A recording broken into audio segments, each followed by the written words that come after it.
What is going on, everybody out there in YouTube land, out there in podcast land, wherever land that you may be listening or watching this live stream podcast from? Welcome to a brand spanking new episode of Ready, Set, Action Commentaries. I am your host, Mike, and I got my awesome co-host Inika here with me. Her device is not connected yet, but that's okay. We will figure it out here in a few seconds. But welcome to a new episode. As you can tell, we are on year 5 of Harry Potter. Year 5 of Harry Potter. Harry Potter and the Order of the Phoenix. So that is really this is going to be a very interesting movie because myself, it's not particularly my favorite one. It's not particularly my favorite Harry Potter movie. Okay, we had Inika just go out for a second. It's okay. We'll get it figured out here. So Harry Potter and the Order of the Phoenix is, of course, 2007. It was released, and like I said, I was definitely not a fan of this movie. Really also like the book per se. It was tough to read the book because there's so this is the reason why Order of the Phoenix is one of my least favorites, is because there's so much hatred for that Dolores Umbridge woman. There's so much hatred for her, rightfully so. And don't worry, Anika's just going to be getting in here soon, so don't worry about it, people. We got plenty of time. We got some time to kill. I mean, it was just like, of course, last week when me and Don were doing the podcast, we had time. We had plenty of time to, just goof off and talk a little bit. So, yeah, I mean, another thing about Harry Potter and the Order of the Phoenix is it introduces a new character, of course, to the main cast of Harry Potter, and I found it was very interesting because we'll get into it once we start the live stream, of course. Okay, so she says that her headset is not connecting right now, so it's okay. We can definitely take some time, of course, and just go over the brief points of Harry Potter and the Order of the Phoenix. So again, 2007, it got released, and I always love this when I see this on the Wikipedia, is when it says what the budget was, and then it says between 150 and 200 million dollars. And I always thought it was funny. Because this movie made almost $1 billion. So I kind of want to look this up. So let's look up the Harry Potter movies box office, because I'm curious. I think it might be right on this one, by the way.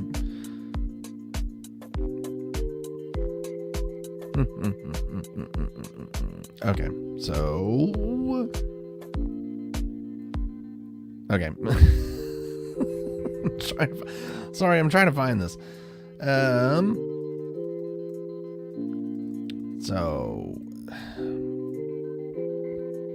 Sorry about this, folks. Yeah, so Anika's going to figure out her technical issue. Oh, here we go. Now I got it. Now I got it. So the Order of the Phoenix. Actually, wow, I had no idea. So here it is. The list of the box office worldwide. We're going to do worldwide. I'm not going to do just in the United States, but worldwide. Harry Potter and the Philosopher's Stone.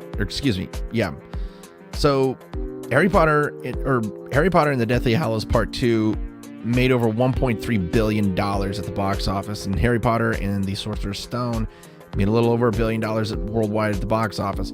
The Order of the Phoenix was the 4th highest box office cash-in in the Harry Potter movie series, which I find very interesting. And the reason why I find this so interesting is because,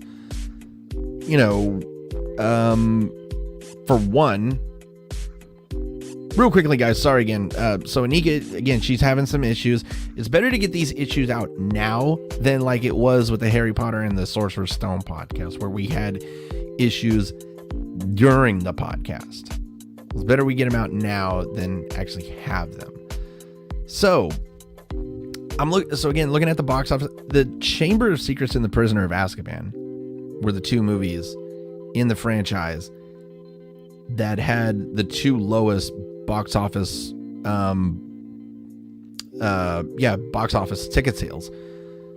And I don't know, that's kind of very surprising to me. And the reason why it's so surprising is because, I thought Chamber of Secrets was great. I thought Chamber of Secrets was one of the top 3 of the franchise, in my opinion. The Prisoner of Azkaban did not make over. It was the only movie in the franchise that did not make $800 million at the box office. So I was very, very surprised at that. Very surprised. Anyway, wow, we're almost 7 minutes into this. Sorry about this, guys. Oh, man. Sorry about this, guys. So yeah, we are Anika's trying to get all this stuff worked out. Like I said, it's better to do this now than, again, during the podcast, because again, we had that disaster with the Sorcerer's Stone, where that podcast was almost just pretty much really bad. Well, it wasn't bad, but we had technical issues during the podcast, and there was I think about a minute and a half or 2 minutes worth of silence on there, so it was really bad. It was really freaking bad. But yeah, I mean, wow, we're almost at 8 minutes. I've been talking this whole time. I can't believe I've actually been talking this whole time and the movie hasn't been playing. So while we wait for Inika, I want to go ahead and just point out that again, and I think Harry Potter and the Order of the Phoenix was the shortest film. I think it was the shortest film. Let's look this up, because I know so here we go. Length of all the movies. So let's see. Okay, never mind. Harry Potter and the Order of the Phoenix was the 2nd shortest film of the movie franchise. The first one was Deathly Hallows Part 2. Interesting. Very interesting. I never would have assumed that that Deathly I don't know. Actually, you know what? I can see that, because the Deathly Hallows Part 2 definitely seemed very short for me. It definitely seemed very short for me. So yeah. Interesting. Oh God, it's Slytherin for life. But anyway, yeah. So again, like I said, we just apologize for the silence here. And like I said, Inika is just having some issues with her microphone. So we're trying to get those worked out. She's keeping me in the loop right now, which is good. She's keeping me in the loop right now, so that's good. And wow, is it really been 10 minutes? I'm actually a little surprised. I'm actually very surprised that it's been 10 minutes that we've been on the air, and we haven't gotten to the movie yet.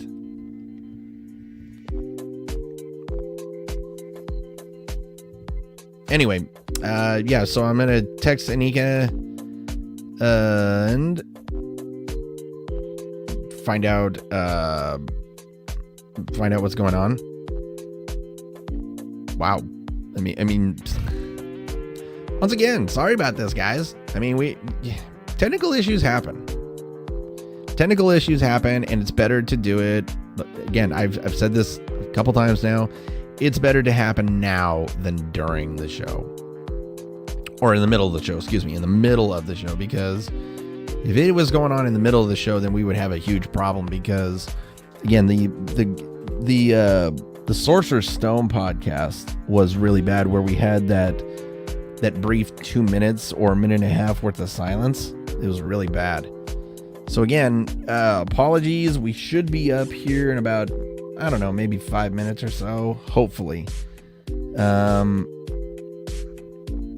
Yeah, I mean, I don't know, guys. I mean, it's weird, because she never had an issue with her headset before. So let's go ahead and we'll just go silent here for a little bit. Just enjoy the music, folks. Again, apologies for this. We'll be right back.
All right, guys, we are back. Inika is still having some issues trying to connect her headset. So yeah, I mean, we're still having some technical issues, so we apologize for this.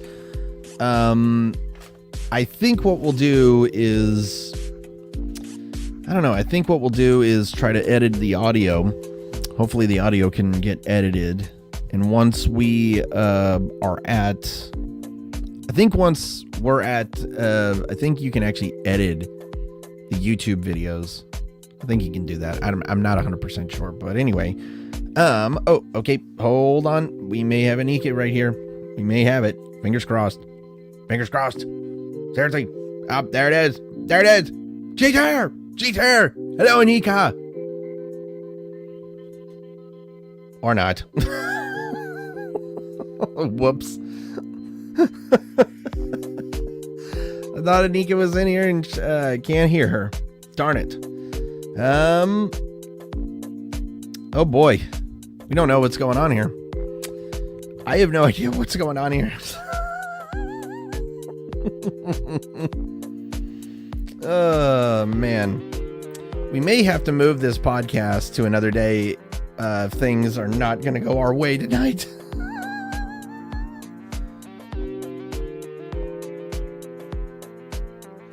Yeah, like I said, we're trying to get everything connected. We apologize for the late start. But can you hear me? Oh, there we go. Now we can hear you, Inika.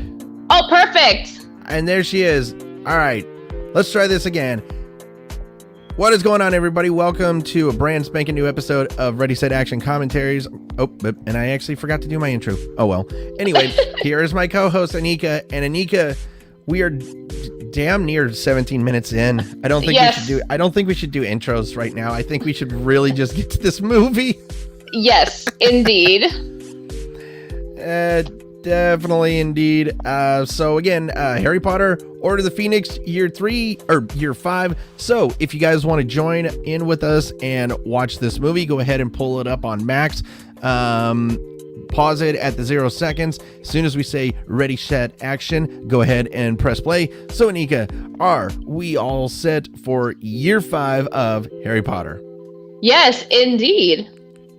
Alrighty. So, well, ready, set, action. Woo. One thing about this movie that I did not like that. I didn't like that opening from Warner Brothers, because it's the thing with this movie is it definitely did start. It started taking the dark turn, of course, because as we saw in the previous movie, Voldemort's back. Voldemort's back, and just the, I don't know. I feel like it was just the pinnacle of really just darkness, just all darkness, and it was, I don't know. It was so weird to me. I have to say, it's one of the coolest intros. I like, although it's, dark and gloomy, but it has its cool, like signature, intro for Harry Potter, because it's like, panning right into you. So, and of course, and that music goes along so well with it. Yeah, I mean, I get it. I definitely get it. At least they said Fahrenheit right there. Yes. Every time I hear Celsius, I immediately think back to, I don't know if you've ever heard of it, Red versus Blue, that online show. No, I haven't heard of that. What is that show? Anika, you need to watch it. It's brilliant. It's absolutely one of the funniest online shows ever. But just reminds me of just the that line where guys like, "Oh, come on, dude, Celsius sucks." Big D. Oh God, that is a horrible nickname. Don't you just love the 2000 fashion? Oh my God, that's horrible. First of all, this is the only movie that you actually see a Nike product in a Harry Potter film. Yes. And Dudley, man, he's in the, he's a homie. He looks high. Yes.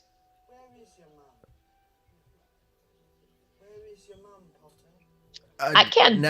No, dude, Dudley. You're going at a really.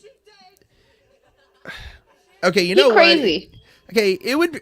Okay, you know what? I would say screw the wand. It would just be at that point. I just get out of that swing, just haul off and hit him. Yes. My God. And the first, one thing that kind of confused me is like, why did he call him Potter? Like that didn't make any sense to me. Like, why would he just use the surname? That just was it was very odd to me. Unless he knows Malfoy, you never know, man. Not even a.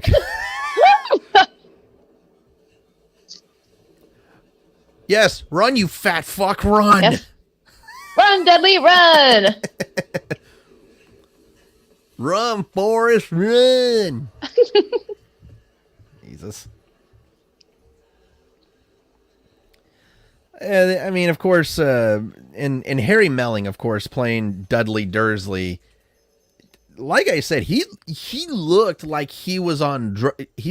His face makes his whole facial expression makes him look like he's on drugs. He does, man. He's on something, man. Like I think. Hello. Yeah. Oh. Man, them Dementors, man. Those things are crazy. And they kind of they got it. Oh. Ow, oh, ow, ow, that's ow, gotta hurt. Yeah, that really actually hurt my back. Like when you slip on the ice and then you hit the concrete. Ow. By the way, I tried to make a video of the scene where Hagrid stabs Professor Flitwick with the fork from the last movie and put the audio where I reacted to it. Oh. Where I got that really bad phantom sense. Oh.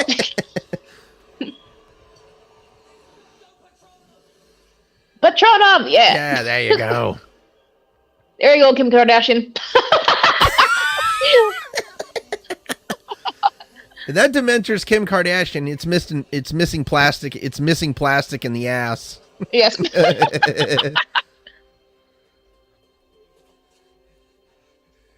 By the way, I love the fact that Dudley is trying to pull. No. I'm not gonna say it because that'll. You know what? Just the hell with it. He's trying to pull off that wigger look. Like, no, do you know what those are? Yes, I know what you're talking about. Yeah, yes. He's trying to pull off that wigger look, and he just can't. Dude, heavy-set guys can't pull off that look. Mm-mm. Look at his facial expression. He really does look like he's on drugs. Man, opioids, man. Oh yeah, doing them opioids. God.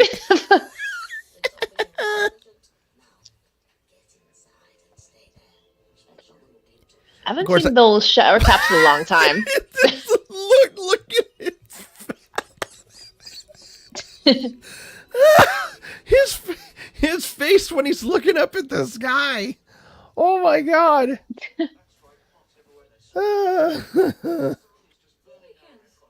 Digikins. Yes.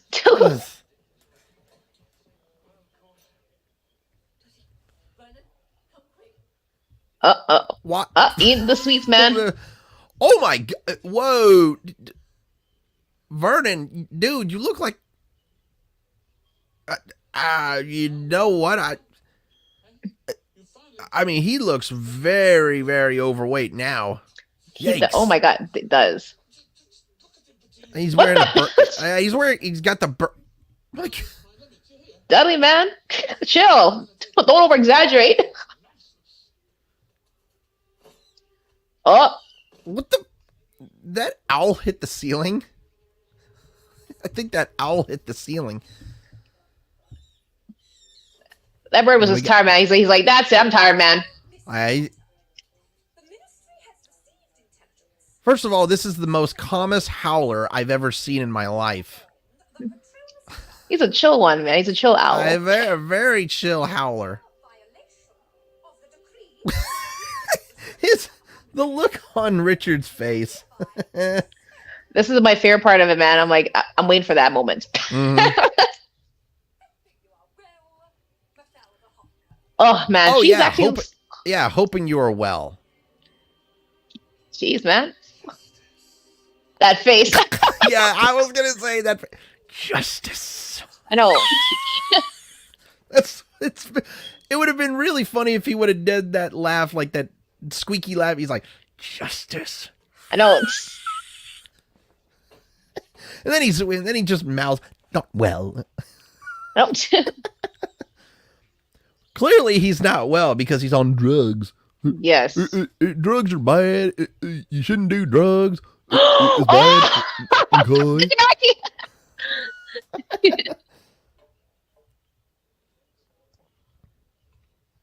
Oh, yeah, there's his 30-year-old parents who are supposed to be 21.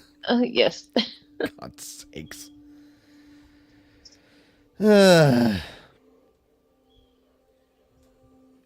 Oh boy, he's having that nightmare again. No, that's called PTSD right there. Jeez, man, that is freaky. That's PTSD right there.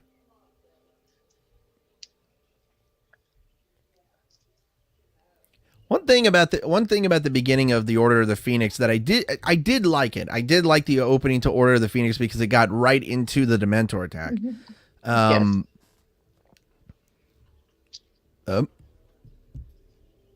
Thieves are sneaking in. Wizard thieves. Who is that? We'll see. First, I like how they did just the regular type of opening of the lock. There's Moody. Mr. Brendan Gleeson, of course. Yes. Oh, they're here. The party's here. The dream team. We're like the Avengers of Hogwarts. I was about to say the same fucking thing. They're like the wizard version of the Avengers. Yes. Okay, I hate how I'm not getting any info. Oh, here we go. Now I got it. Now I got the information. So George Harris right there. Natalie Tina, of course, playing Tonks right there. I remember she was in Game of Thrones at one point, playing Osha the Wildling, which was really fun. And George Harris, first of all, really great British actor, of course, was born in Grenada. He did, though, play Captain Simeon Katanga in Raiders of the Lost Ark, which I loved. Oh. I thought that was so cool. I didn't even know that. I didn't know he was in Raiders of the Lost Ark either. I did not know that until now. Now, something that I'm not really getting a good vibe from right here is the CGI right here is really, really bad. Because you can clearly tell it's CGI. It's just like they added them in there. So that was really bad. And by the way, Nika just went silent again.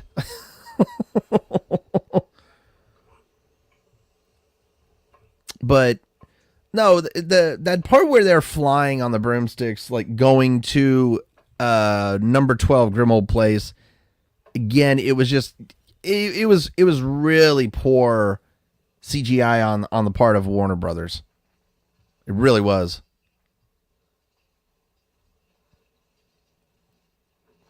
Oh, sure, and no Muggle notices. No Muggle feels it. Oh, God. Uh-oh. There we go. Now she's back. Oh, boy. Now I got you back, Anika. Yes, my headset is not even connecting again. I don't know what's happening. But you can hear me, right? Oh, yeah, I can hear you. But, yeah, again, like I was saying about that broomstick ride, I did not like of how the CGI... It was really bad. Because you can clearly tell that they were flying on a green screen. And, for sure. And through the other couple movies... God damn it, Tonks. Tripping. And it's a little bit shaky, too. So as he's flying, you can kind of see a little slight... a bit of shakiness. Yeah, it was bad. Gary Oldman. Hello, Gary. Now this time we actually see his face instead of in a damn fireplace. Oh, Mrs. Weasley, she's back. Yeah, we missed her in the last movie. Yes. Yep. Of course. I'm trying to find her. Damn it. I'm trying to. I forgot, for the love of me, I cannot remember who played her. I'm having a hard time finding the actress who did. She's like the coolest aunt.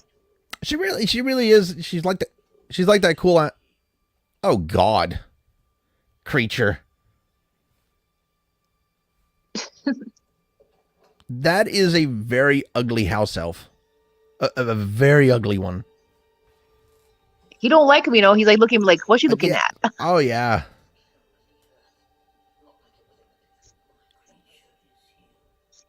Another thing about this movie is they don't show Mrs. Black like, whoa. I mean, she just flew in. Timothy Bateson playing a creature. So, and funnily enough, he did not voice creature in the Deathly Hallows because he passed away before the Deathly Hallows could even be filmed, which is really unfortunate. At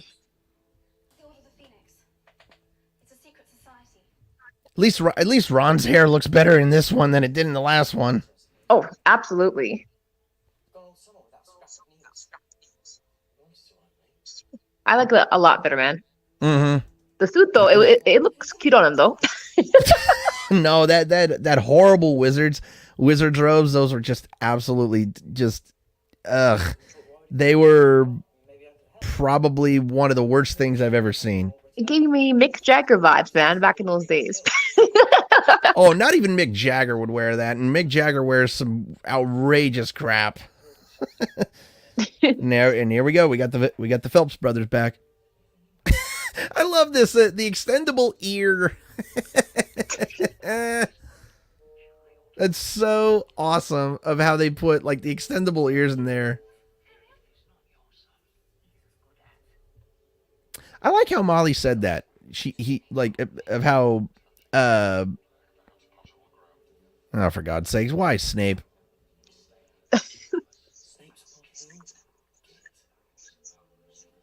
Oh no. And oh God, and there's a freaking cat. Oh, He hungry, man. Oh. Oh, for God's sakes. Goddamn cat. Freaking cat, man. Oh!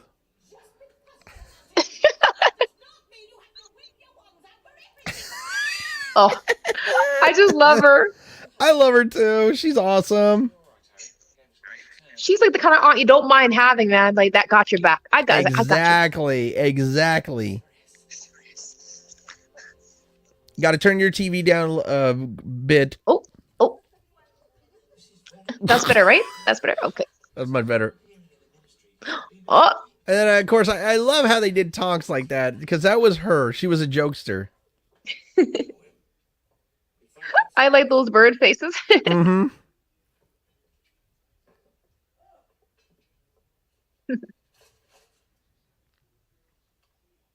Of course, this is where this is where Harry finds out that the Daily Prophet and Cornelius Fudge, they were out to get him. And this is a big reason why I hated that The Order of the Phoenix was one of my least favorite books, is because, but don't get me wrong, I love all the books, but it's just like the fifth book, in my opinion, is filled with so much anguish and turmoil for Harry, and it bothered me a lot. I totally agree. No, for sure. It rubbed me the wrong way. Totally agree. Like, okay. Mm-hmm. Yeah.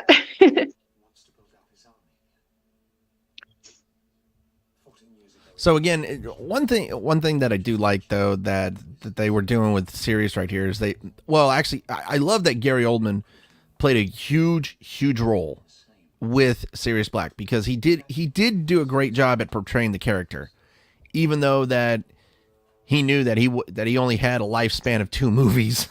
Yes, like he definitely did for sure. Or not 2 movies, 3 movies, excuse me. No, I totally agree.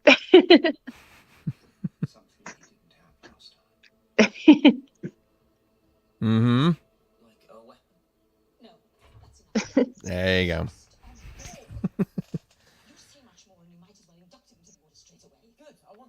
Hey, there you go. At least Harry's saying it. Yes. And Snape is cool. Did you just see that half-ass wink that he gave her?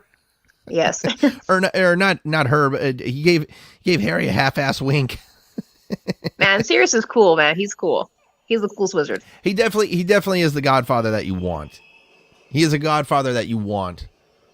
Oh God, here's Arthur trying to be. This is Union Station downtown, man. Oh my Lord. This reminds me of TTC, man. Seriously, Union Station, everyone going through like this is exactly how it looks in Toronto. Oh really? Yes, the way how people are going in and out, like this area, it reminds me of that so much. Of Union Station. God, he looks so out of place. He's like, and not only that, I love the music that goes along with this part of. Oh, so they get to use the TARDIS. Oh wait, no, wait a minute. No, the TARDIS is blue. No, I like the music that went along with when they were entering the Muggle world, because it was just so it was so quirky. And wow, that's the phone that they replaced it with. Nice job. Smooth, very inconspicuous. Very inconspicuous. That fucking 1910 phone. Oh, I love this music when they're in the office. Yeah, I did love how they designed the Ministry of Magic. They did a great job at designing. Okay, every time I see those fireplaces, I immediately think of that was the last scene that Daniel, Emma, and Rupert filmed together, and it was the final scene that was filmed for Harry Potter, was them jumping into the fireplace in Deathly Hallows Part 1. That was the final scene that was filmed. So yeah, I mean it's what the how did that cardboard box not catch on fire? Do you know what the green fireplace reminds me of? The Emerald City, you know, the 1939 Wizard of Oz, you know, when they're talking to Ozzy, he's like green. Oh, yeah. I remember that.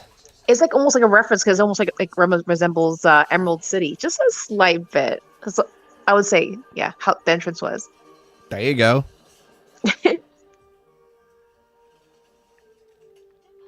So Julie Walters, by the way, Julie Walters. That's who was playing Molly Weasley, and I absolutely love. Oh God, Lucius, what are you doing down here, dude? He's up to no good, man. He crazy. Nothing but a snake. I mean, like Lucius, that's all he is just like a slippery snake. Actually, I don't think I mentioned this about the guy who plays Lucius. Let me get him up here real quickly. Jason Isaacs. So one of the first scenes that Jason Isaacs filmed with Harry Potter and the Chamber of Secrets. So he had no idea of how sharp the fangs in his snake cane were. And he accidentally slammed it on Tom Felton's hand, and he cut Tom Felton. He cut Tom Felton's hand, and after the scene that he filmed, Isaac says he was so upset because he made Tom cry. Oh my God, that's gotta be painful. That's also gotta be horrible for him to go through that. I mean, like You're trying to be a professional actor, but then you also see the concern, and you're just like you're so concerned for this child that you're working with, and you didn't want to hurt him. He has heart, man. That's good. I would have felt the same way too. Like I would have felt so bad. Yeah, I would have been kicking myself for the whole day. I don't know how I would have been able to film for the rest of.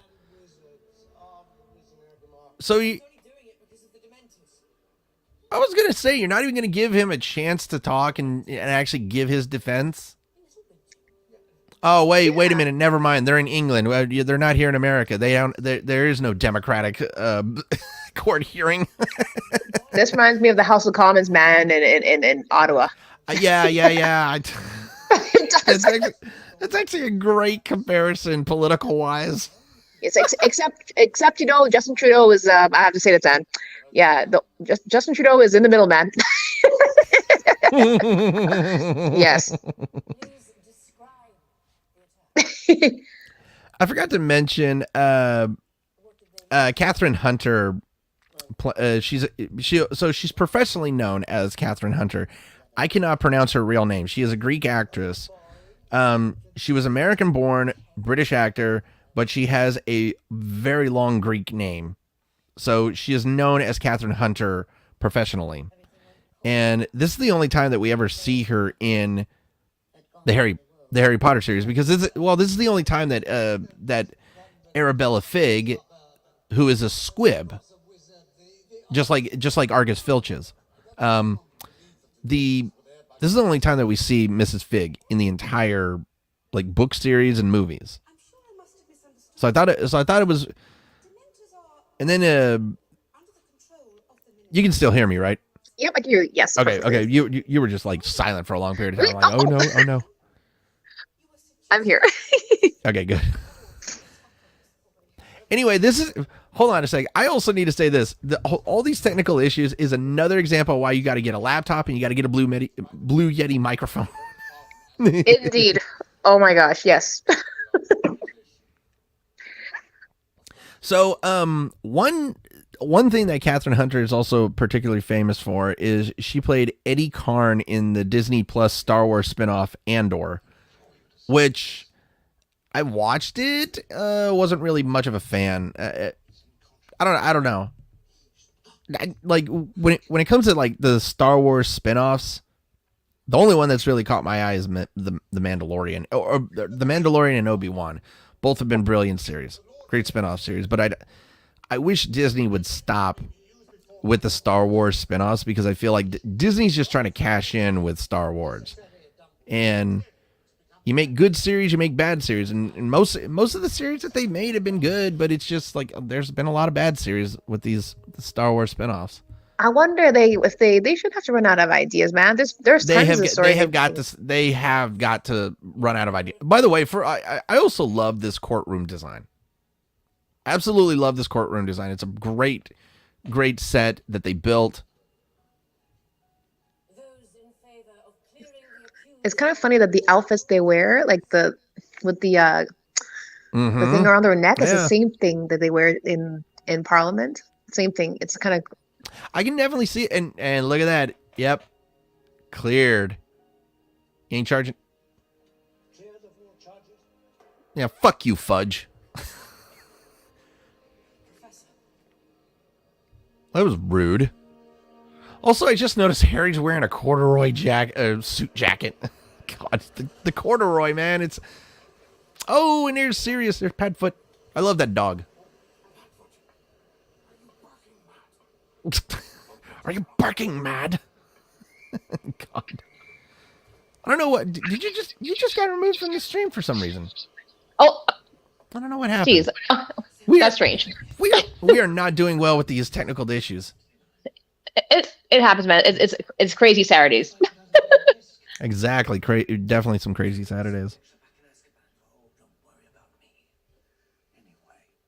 Once again, I hate the fact that Sirius Black has tattoos all over him. It doesn't make any sense. Why put tattoos on him?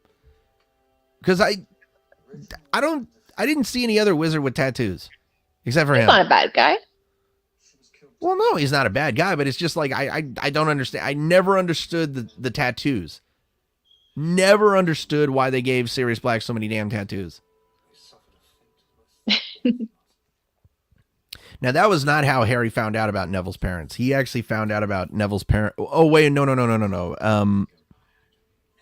Never mind. We did see that he found out about Neville's parents in the last movie. I forgot about that.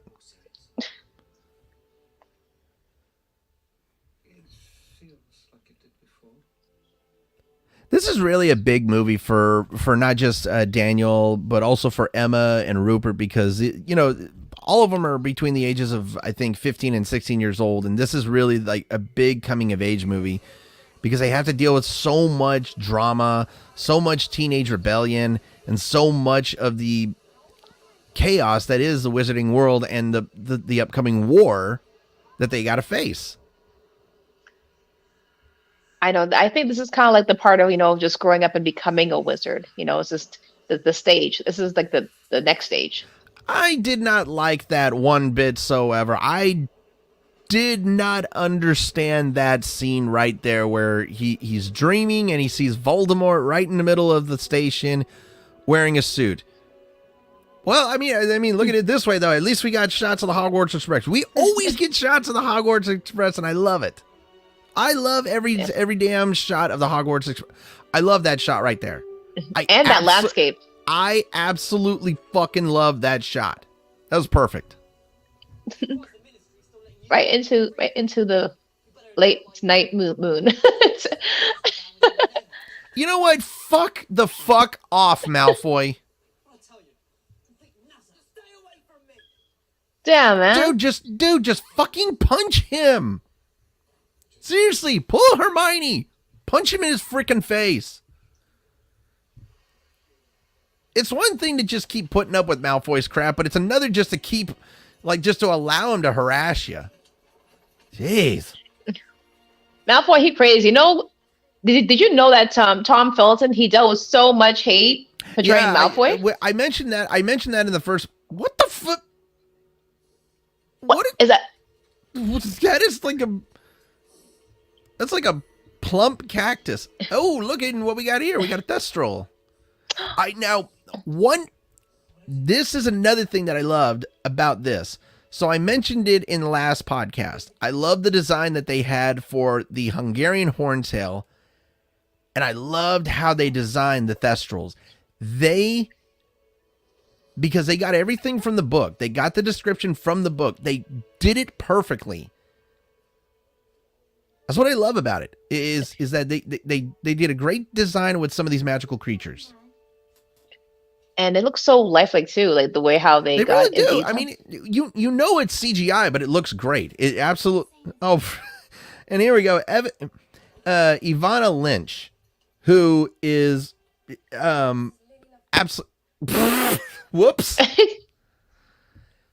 First of all, I love that they picked Ivana Lynch. She's a brilliant English actor, or Irish actor, excuse me. She's actually from Ireland.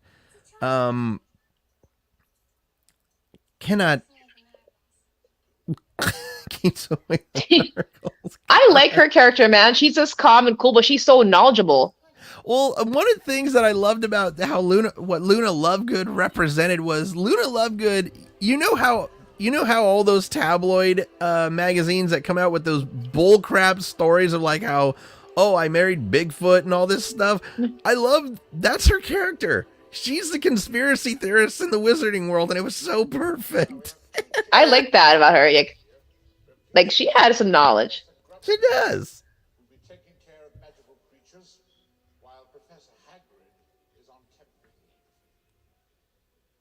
Oh, they did just show Professor Grubbly Plank.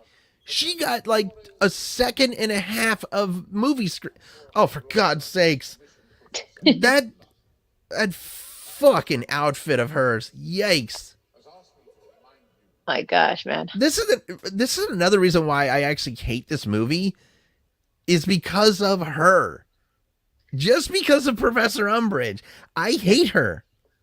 She's trying to dress like Jackie O, but she can never be Jackie O. Oh, Lord. Ugh. Yeah. Yes. Imelda Staunton, by the way, an absolutely wonderful British actress, of course. Yes. And an absolutely wonderful stage performer as well. She is a brilliant actress. I will always give her that. She is. Like, one thing. Go ahead. Well, yeah, and also, I just saw the most recent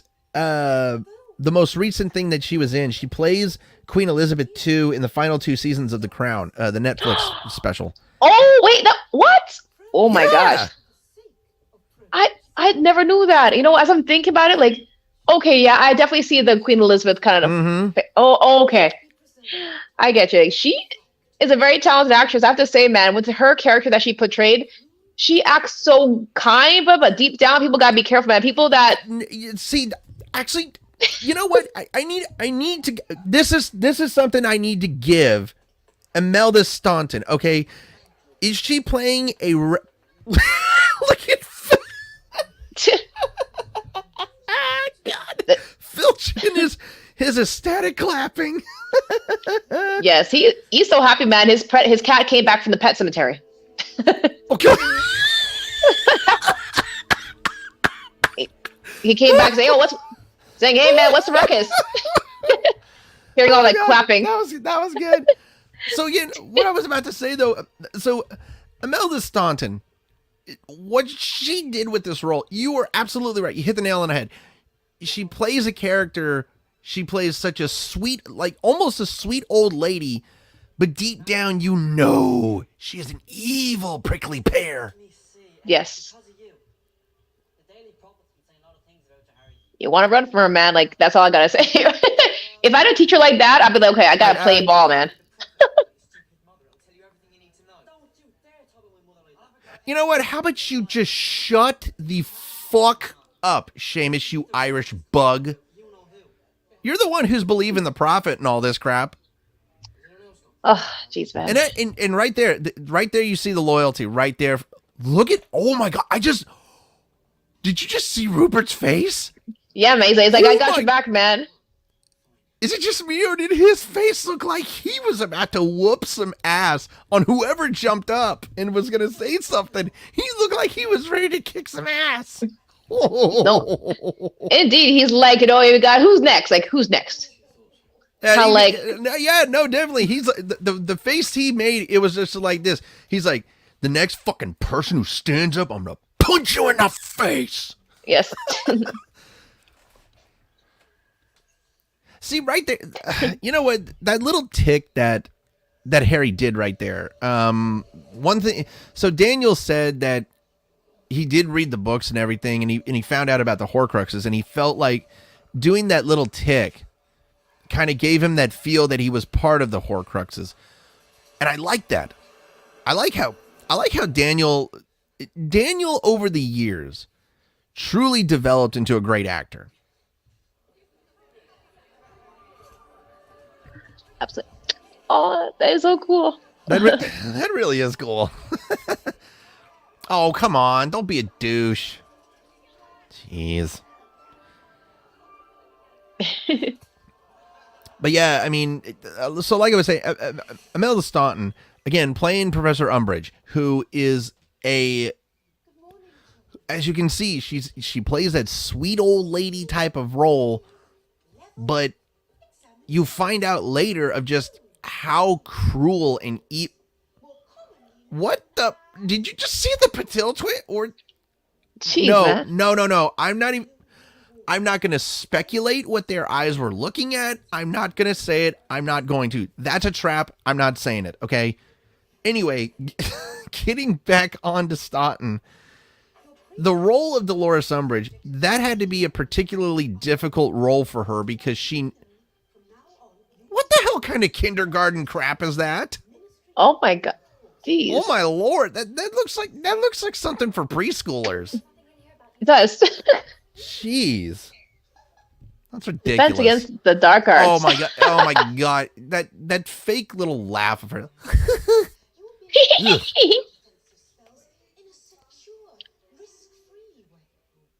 It's like you see the Wicked Witch of the West in just in an old lady form. Ugh.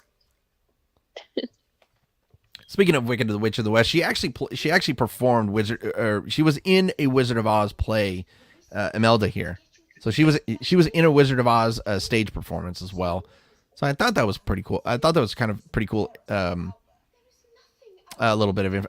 First of all, you look at her wand. Look at Dolores Umbridge's wand. That wand is perhaps one of the more uniquely designed wands I've seen, and it's very short. I think it's about 8.5, 9 inches. So it's like one of the shortest wands.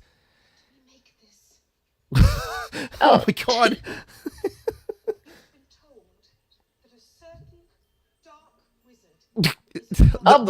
the look on Hermione's face.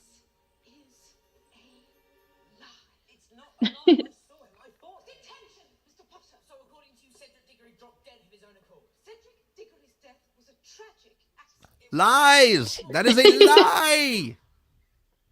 In the words of Invader Zim, you lie! You lie! Yes. Stop doing that fake ass laugh. That's annoying. Man. And I just noticed she's using pure cane sugar. That's actually pure cane sugar. That's not like that fake crap that you see in like those pouches. That's actually That's actually pure sugar. And I'm not Harry, gonna man. lie. I'm not gonna lie. I've actually had some of that stuff in my coffee and also in my tea. It makes it taste. Right.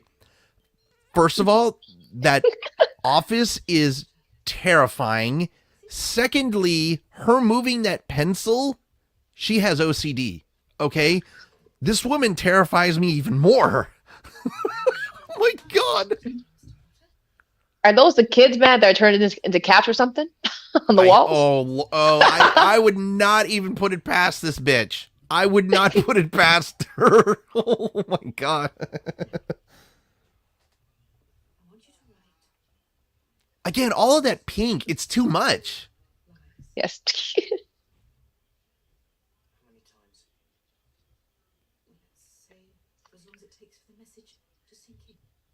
Right there, you could actually tell that, she went from being the sweet old lady to just the actress that she is. And again, I said last week in Goblet of Fire of how they did a great job of picking Brendan Gleeson to play Mad-Eye Moody because that was a role that he was definitely born to play, and they picked the perfect actor. And in this situation, they picked the perfect actress to play Dolores Umbridge. Oh my God! What is she doing? She's making him right with his own blood. Oh my God!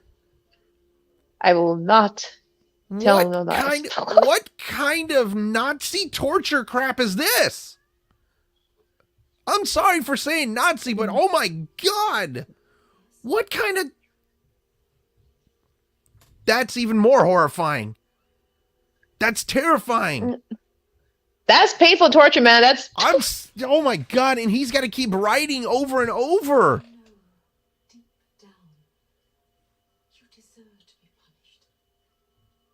Jeez, man. She's really scaring me. She's actually scaring me.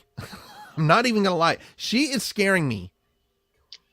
Oh, and she's stuck in a bubble, man. She's a wizard stuck in a bubble. How do you not know that a dark arts could actually come back? I have no clue. But once again, might I add, last week they picked the perfect actor to play Mad-Eye Moody. They picked the perfect actress to play Professor Umbridge. Yes.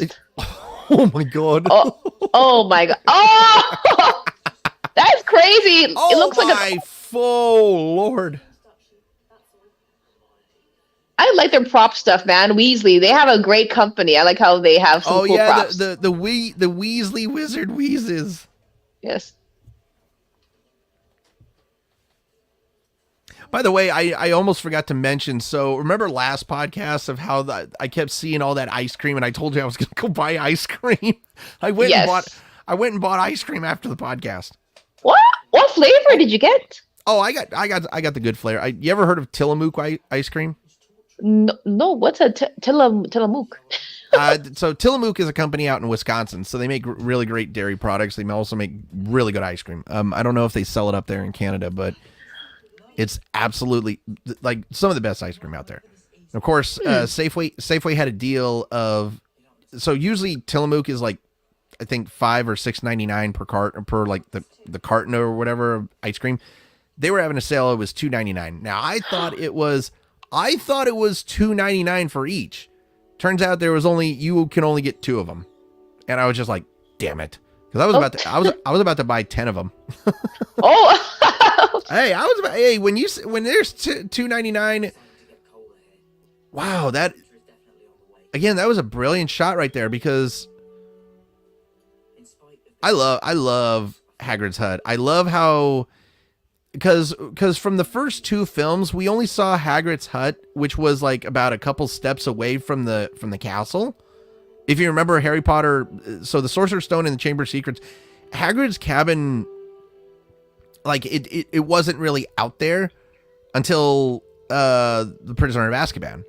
And so I love the design that they did for Hagrid's cabin from the Prisoner of Azkaban on, because it made it look more like Hagrid's cabin. Yes. And it kind of gives a little bit of that Lord of the Rings vibe, man, The Hobbit. Yo, are your feet not cold? For God's sakes.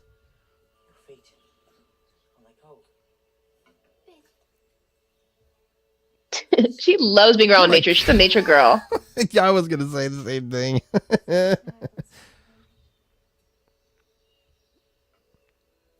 Another thing about this movie that I noticed about that they really did starting in 2007 was the fashion really started developing better. Like they started wearing, I noticed that of how their casual like Muggle clothes, they were wearing better Muggle clothes. Unlike the previous year, they weren't doing that. I also because I noticed of how Harry, he wears Converse, like the not the high top Converse, but the low top Converse All Stars. Yes. And I remember like starting in, I think it was around 2000. I think it was 2006 that Converse All Stars, like the low ones, there were shows like iCarly. What was it? There were a couple shows on Nickelodeon where the characters, they wore Converse, and so they made the Converse low the go-to type of shoe to wear back then. And so I remember I did, and here's the best part about Converse back in 2006. You could get a pair for like between $30 and $40. Oh my gosh, man. Yeah. It's not like the like, you know, sneakerheads now, they'll go out and spend between $5,000 and $2,000 on sneakers, which you're only going to get like what, 2-3 pairs of sneakers for between $5,000 and $2,000 now. And whereas if you spend $2,000 on Converse, you're probably likely to get between, oh my God, dude. Homeboy he got the munchies, man. I'd be hungry too. I like what he just said. He's like, I'm hungry.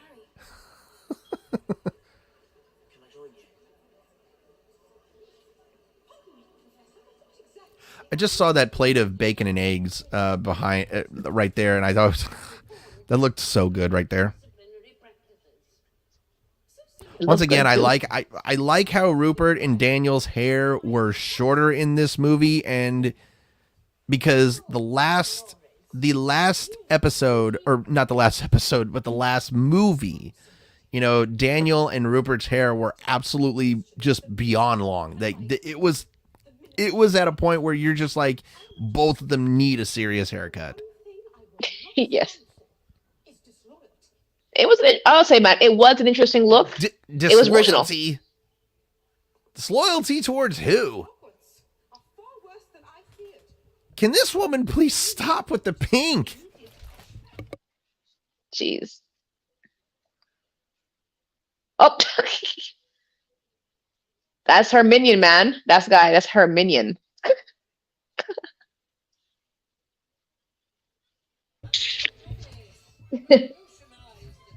I've just noticed the cameras that they use. It looks like what is it, like the old 1920s cameras? Yes, I like that vintage style. That's how medieval wizards are. Like they don't think technology is a great thing. Once again, more pink. I love this music. Oh, I don't think so. Oh, that was a bitch move right there. I'm sorry. I get that you're supposed to be a oh, jeez. Oh, first you strangle him, then you give him a wedgie. Jeez.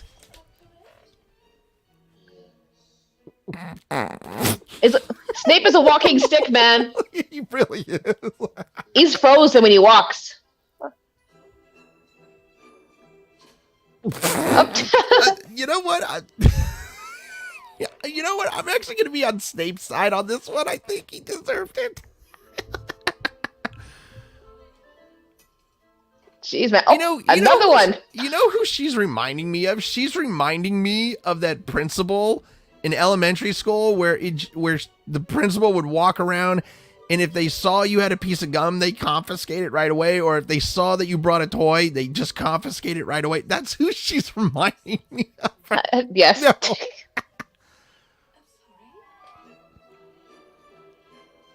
Willow. Warwick Davis. I can't call him Willow Man, but yeah, you called him Willow Man in the last. What the? Okay, that was just rude. Okay, that was just rude. To pull out the measuring stick. Wait, no, I think I do see something. Yes. But again, I know what you say by Willow. I mean, because he was in the movie Willow. Yes. Oh boy. Damn. Oh my God. So I think it's really funny. So Warwick Davis, ranking wise, is the 13th highest grossing actor in either in supporting roles. Or no, excuse me. He is the 13th highest grossing actor of all time. Banking a total of over almost $15 million in 24 films. And, wait. No. I just saw it right here, actually. So he's banked over 14 million, almost $50 million. His average movies are grossing over $600 million, which is incredible. Damn. Now, I'm actually going to say this. I would actually expect. I love this scene right here, by the way, because Professor McGonagall in the books. She is. Oh my gosh! Why be so rude to her? Oh man, that was good. There are several things I would like to say. Like, just don't be all censored, okay? We are an uncensored podcast. You can say whatever the hell you want, yes, Professor McGonagall. She is a wicked witch. She's the wicked bitch of the West. Yeah, you know what? If I didn't say you, I'm glad you said it. The wicked bitch of the West. Yeah. But again, so this scene right here where you saw Professor McGonagall comfort Sybil Trelawney.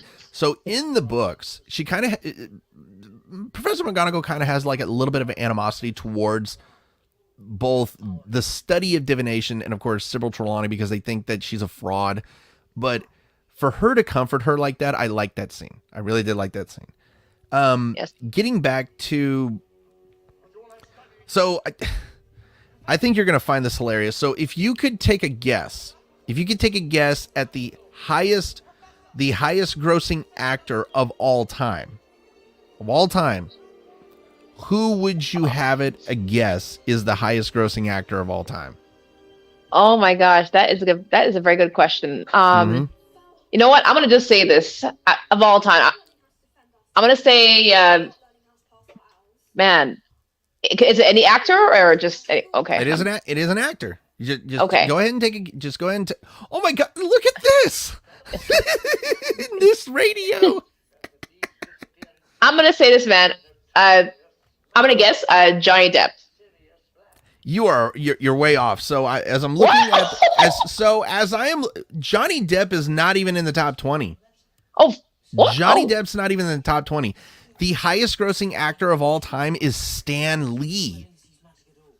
Stan Lee? Stan Lee, the inventor of Marvel Comics, is the highest grossing actor of all time. The second highest grossing actor of all time, Samuel L. Jackson. Oh, of course. I didn't think about that. And I'm looking at the list right now. I'm looking at the top 20 list. There is only one female, or excuse me, two females in the top 20, and both females are number 7 and 8. Zoe Saldana and Scarlett Johansson. So I find that very interesting that I find it shocking that there's not more women on that list. I really do. Wow, that's out of 20. That's crazy. Like, there's other successful women that are actresses. Like, that's now. This is now. I actually knew this, but Frank Welker. I know you know that voice actor, Frank Welker. He is number 3 all time. So Frank Welker holds 870 film roles, television, and video game credits as of 2023. And he is the most profitable voice actor of all time with a total worldwide box office gross of $17.4 billion. That's incredible. And his worldwide total is $17.4 million, which I think this is unbelievable with all the money that he's made through all the films, television, and video games that he's done. $17.4 billion, and he's only making 17 mil. To me, that feels a little bit that feels very, very bad to me. I feel like he should be the number 1 highest grossing actor of all time. Actually, the name is kind of ringing a bell, but what films was he in again? I'm just trying to think. So Frank Welker. So here's a little bit of help for you. So he did the voice of Scooby-Doo in the Scooby-Doo movie. Oh, yeah, okay. He's a voice actor. He's a great voice actor. He's done so much. Like, I can't even name. You can just go down so many names. He was in the Raiders of the Lost Ark. He did the voice of a capuchin monkey. And Frank Welker was in George of the Jungle. He did the voices of the monkeys. Yeah. Oh. Okay. Now that's Frank Welker. He doesn't do like those types of roles. He does voicing, which is just impressive. Oh, a voice actor. Oh, okay. I get you now. Wow. Okay, I did not know. Oh my god, the beanies with the bill. The beanies with the bill. I always thought those were funny. Yeah, we kind of got off topic real quick. We kind of got off topic for about I think almost 7 minutes. Just talking about like these highest grossing actors and actresses.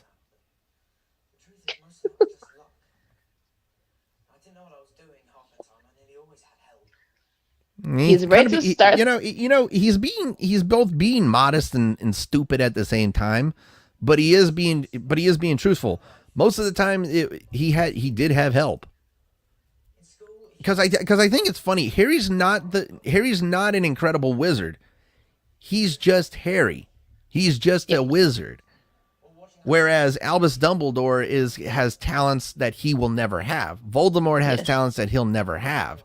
But Harry's just a wizard. He's not a remarkable wizard. He doesn't have any special talents. He is just a wizard. But he's been able to do all these incredible things because he wanted to do the right thing. And he believes in himself too. Yeah, and he does believe in himself. Now, I find that really funny right there that she struggled to say Voldemort right there, because in the first movie she said Voldemort twice without flinching. So I thought that was very, very funny. They know that he shall not be named. Dumbledore's army. I like how they were signing the names, and one of the Phelps brothers accidentally was signing his own name.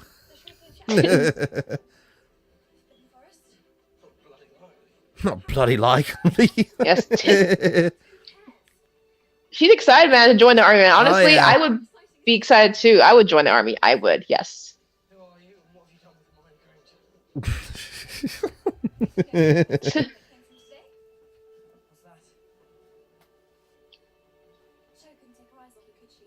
These beanie hats are so cute, man. I like the beanies. They're cute.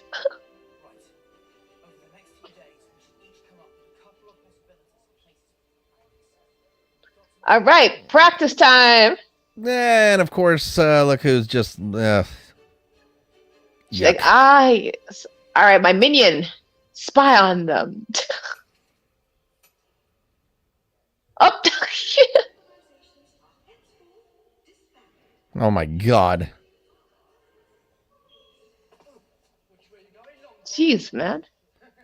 You know something? You two are nothing but two horses' asses, okay? For God's sakes. That's what they do in hockey, man. They slam me like. Jeez.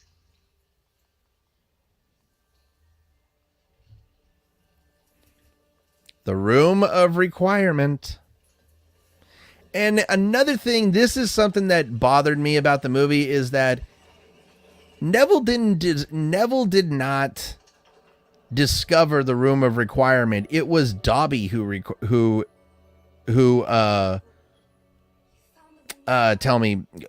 discovered it. Once again, another moment in the Harry Potter movie series where the house elves are not given any mention or credit.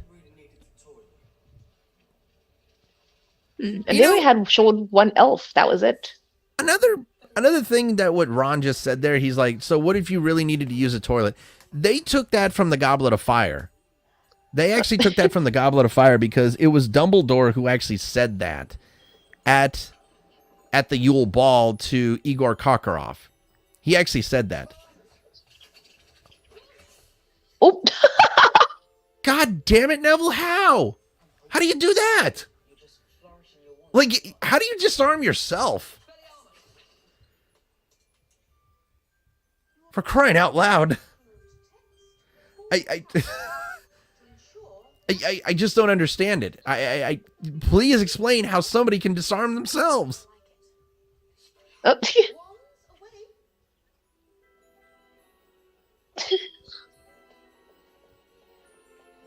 Yeah, you're real inconspicuous, dude. You were... For God's sakes, Filch. Homeboy is real inconspicuous, isn't he? Yes. God. It's like a too much of... Man, mind your own business, man. Like... Mm-hmm. You ain't getting no free meal, man. You're not getting no raise. No. Not for your cat either. What the... Oh my God.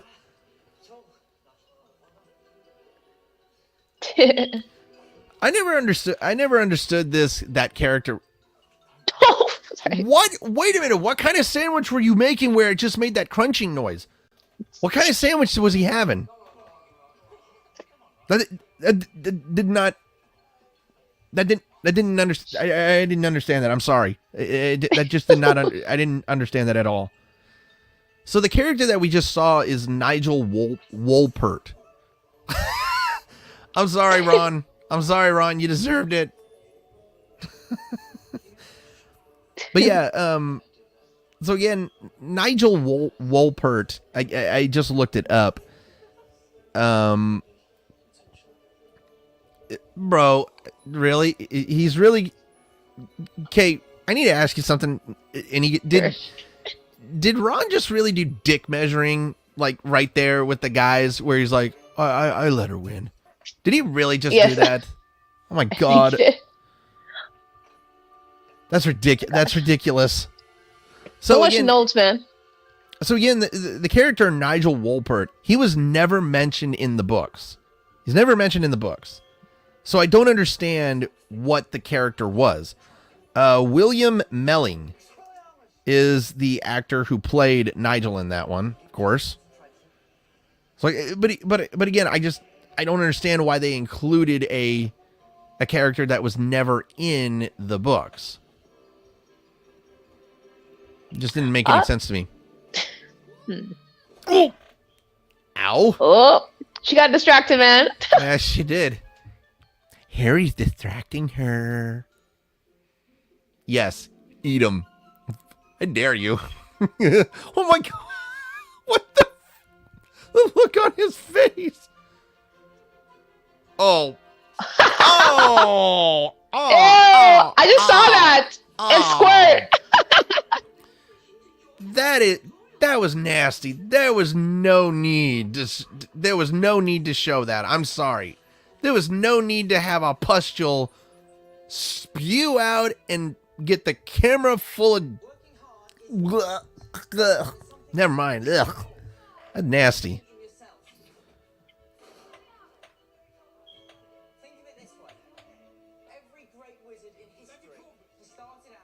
Now, this dude just said Levi Corpus, and that spell was not introduced into the Harry Potter books until the Half-Blood Prince. So where the hell did they learn it?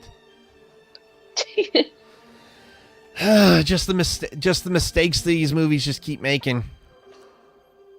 Malfoy, get out, man. Oh, I dare you. Yeah, go ahead, run to the door. See where it leads you.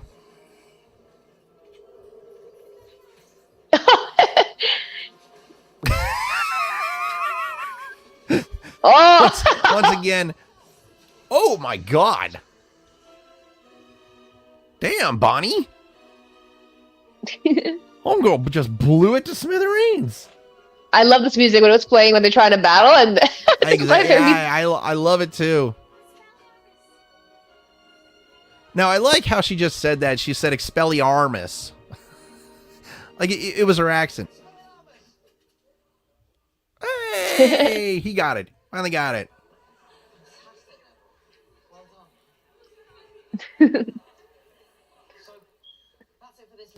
So one thing about this movie that I did not like was they did not include the scenes with at the St. Mungo's Hospital for Magical Maladies and Injuries, because that was a big thing in the books. And Gilderoy Lockhart was actually supposed to make a cameo. They originally had the guy who played Gilderoy Lockhart to come back and play Gilderoy Lockhart because he had a small little cameo in the 5th book.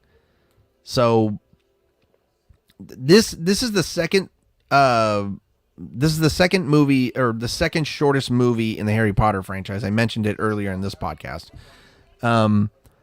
But I did not like that they took the St. Mungo's scenes, or the parts where it had St. Mungo's on there, because that was a big part in the book. So why take that big part out of the book? Mungos. What are the Mungos? St. Mungo's is the hospital for wizards. So that's what it was. St. Mungo's Hospital for Magical St. Mungo's Hospital for Magical I can't even talk. Magical Mystical? No. So St. Mungo's Hospital for Magical. Oh my God. See, I'm starting. Okay.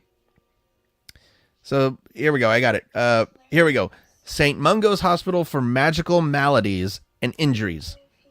There we go. Now I finally got it. Oh, that's what it is. Okay. Mm-hmm.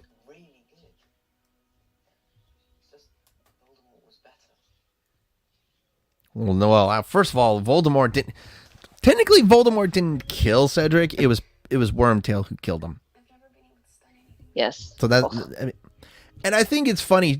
She's supposed to be a 6th year. She's a 6th year. So how have you not been able to stun anything? Because you should have been able to learn the stunning spell by year 4, or if not year 5.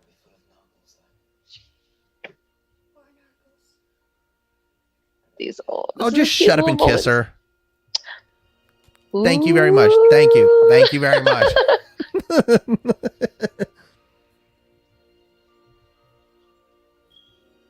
They look so shy. I didn't feel. You could definitely tell like this was such an awkward scene for them, but it was a good scene for them because, again, like, how many of us have been 15 and awkward like that? Gosh, man. All of us have been 15 and awkward like that, for God's sakes. Man, my Caribbean mother was very strict when it came to me and boys. No kissing, no boys. That's not how go on. That was with my mom. Like, yes. I don't no know. boyfriend till college. my parents were never strict when it came to any of that stuff. They never once even told me don't come here around here with no babies. Uh, you're lucky. Yes, by the way, for everybody out there, I'm not saying my parents were bad. They were just they taught me the basics, and they basically taught me everything. For God's sake, I'm not even going to discuss this about my parents. Okay, for God's sakes.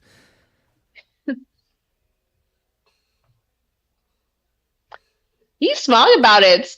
Well, no, he was smiling because Hermione was saying, like, you have the emotional span of a teaspoon. And here it is. This is exactly the big development right here. Sneaky, sneaky, sneaky. Of course, this is now where Harry finally finds out that he has a connection with Voldemort. Jeez. Oh boy. Oh crap. Oh damn. Jeez. Ugh. What the? Oh no. Snake attacking him.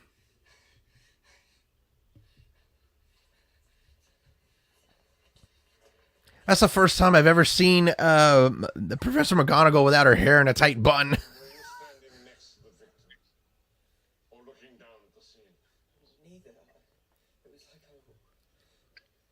That's crazy. Once again, the big development right here is, again, this is where Harry finally discovers that he has a connection with Voldemort, and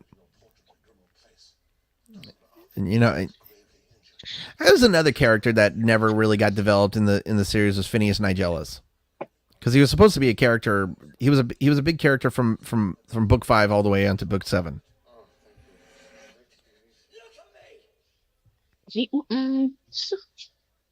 Well, I mean, you can't blame him. Yes, he definitely meant that. He meant well. Dumbledore's been ignoring him the whole damn movie. He's just like, he is not Now, I like Snape. I like Snape's costume right here, like, because he doesn't have his billowing robes. He just has that suit. And once again, I'm not going to say anything about the wig because his wig looks great. It looks better from the first 3 films. It can move. It really can.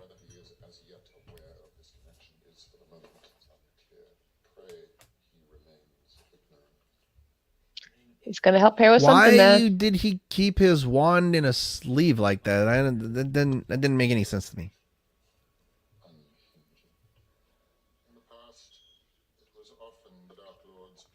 Just everything that Alan Rickman does, like the way he acts, like look right here, like the way he's moving, he's doing everything so well. That's what made Alan Rickman such a great actor.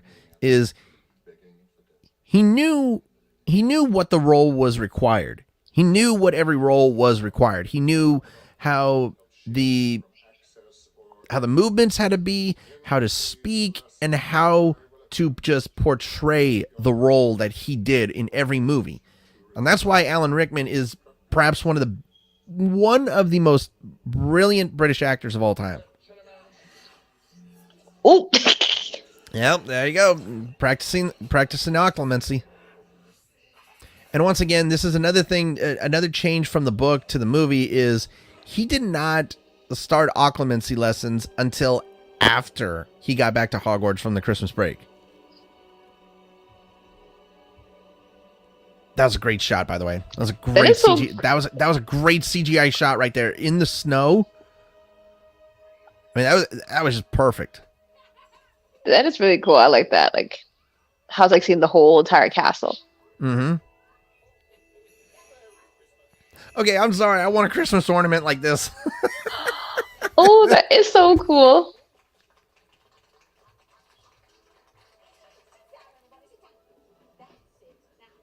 Aw. That tree, I noticed that tree is so pretty from this. I noticed it too. See, that's the problem with having twins. Whoa, what? That is a hideous vest. I'm sorry. I know his mom made it, but good God, that thing is horrible. Jeez. I mean, to be honest, if my mother made me a vest like that, I would never say that to her face. I would never tell her that, but I would wear it just to save her feelings. Because I mean, like, when your mom makes you something like that, you always gotta wear it just to, even if you don't like it, even if it looks horrible, you gotta wear it so that way you save their feelings. Absolutely. It's the key to being a good son or daughter. She's a fantastic mom, you know what? So And I like bet she makes bloody idiot. and she makes the best food I can imagine. The Weasleys, the best food. Little troll. Oh. Where's Torque the troll man? Yeah. Torque. Why is Phineas's portrait blown out? That doesn't make any sense. I just saw Phineas Nigelis's Black's portrait is blown off that family tree, which doesn't make any sense. Once again, just the changes.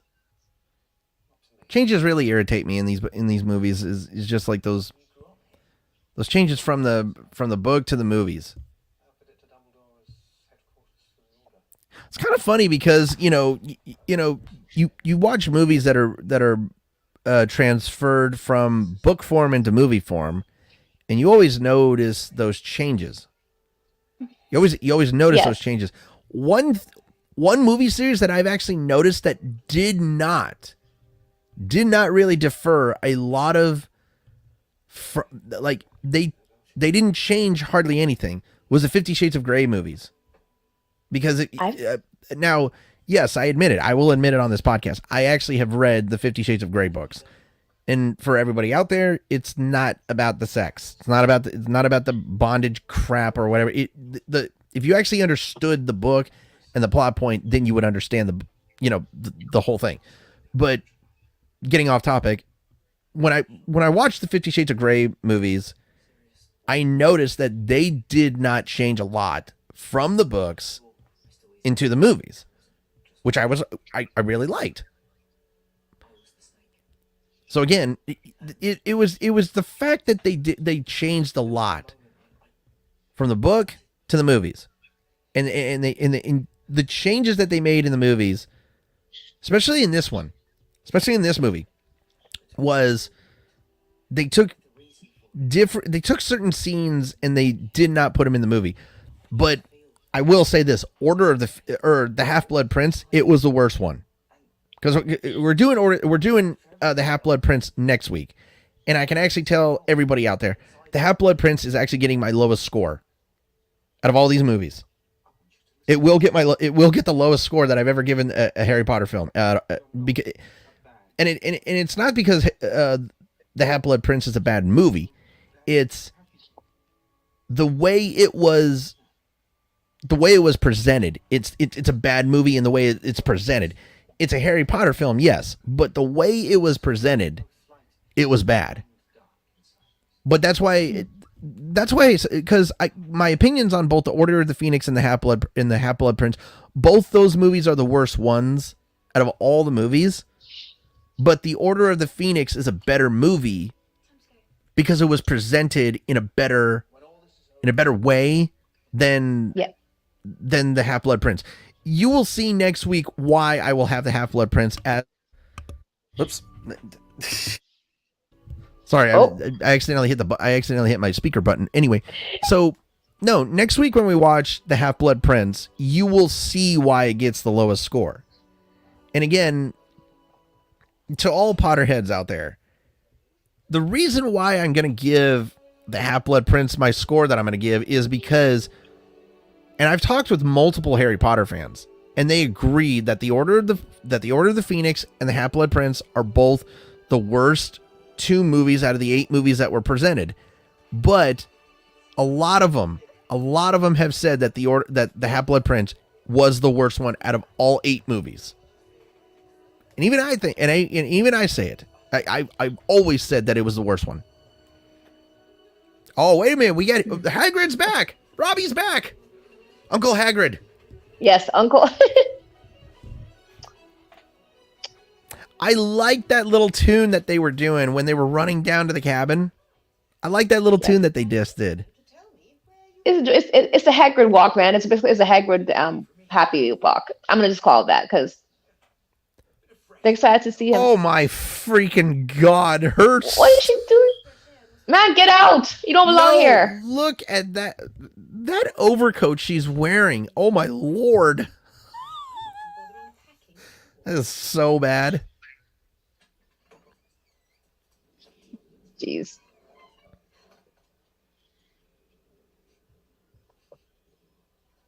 Oh, for crying out loud. Oh, you're a bitch. You were just a bitch. Ugh. I want to say a different word, but I'm afraid of offending you. I'm really afraid of offending you, Anika, because you are a woman. I don't want to say that word.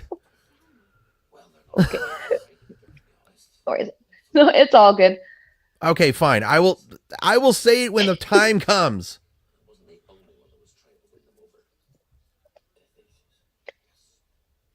You know, I will say that out of the Potter movies, I would say for my personal favorites, definitely Year 4 was definitely one of my favorite ones. I think when you get into the early part of the movie, and it's in the middle, I think that's where you have that sweet spot when it comes to, films that are definitely well made. And as for like the Half-Blood Prince, it's been a long time since I've seen those movies, but it was hard to kind of connect when I first time watched it, like many years ago. And you're not wrong about that. That's another reason why I think the Half-Blood Prince was a really bad Harry Potter movie, is because you could not connect with that movie. And also, and we'll talk about it. We'll talk about it next week. But I also wanted to talk about it right now. There was a scene in the Half-Blood Prince, and when I first saw that scene, I'm like, "What the hell is this? This was never in the book." Whoa. Helena Bonham Carter. Yep. Hey, Miss Carter. Oh my God. She's one of my favorite British actors of all time. Yes. And do you want to know the thing about these movies is it kind of takes, I'm going to be honest with you, the role of playing Bellatrix Lestrange, Bellatrix Lestrange. I keep saying Lestrange because they always call her Lestrange for some stupid reason. It's Bellatrix Lestrange. Or no. Yeah, it's Bellatrix Lestrange, not Lestrange. There we go, Lestrange. Anyway, one thing. Now I hate this right here. I hate this whole newspaper bullshit right here. I don't like that. I never liked it in these movies where they kept showing like clipping away and showing all these newspapers. I did not like that. I did not like that at all. That really rubbed me the wrong way in this one. But getting on to Helena. So one thing that this movie did for her that I didn't like, it took away her looks. Helena is a very beautiful woman. That woman is beautiful. And again, like the way Bellatrix Lestrange looked, it took away her looks, and I didn't like it. But I understood why it took away her looks. It had to be. Yes. I mean, just because, yeah. She is known for also collaborating with a lot of, Tim Burton movies, a lot, like when it comes to kooky and weird films, like she's like the best. Yeah. She, Sweeney Todd, Charlie and Chocolate Factory, Corpse Bride, Big Fish, yes. Alice in Wonderland as well. Yes. And I think like although her character is crazy, that it does take away her looks, she played a very good, witch, I will say. Very good. Oh, no doubt. I mean, Helena, like I said, Helena is a brilliant actress, and I am not taking away a single thing from this role that or of what she did in this role with Bellatrix Lestrange. She did a great job with it.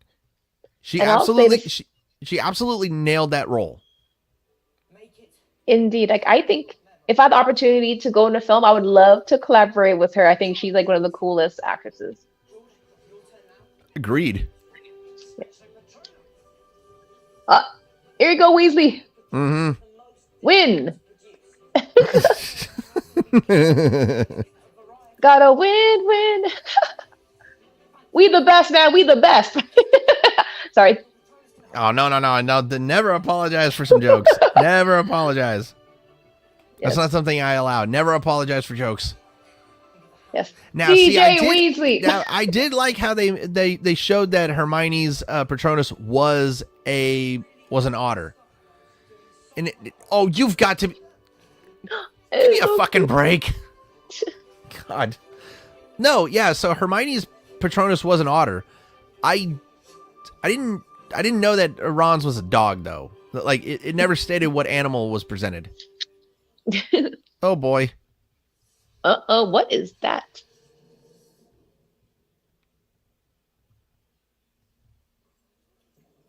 So another thing changed from the book to the movie. This never happened. They never broke down the door into the room of requirement. I did not like that at all. But again, it was because they took away the house elf role. That's why they took it away. I'll make short work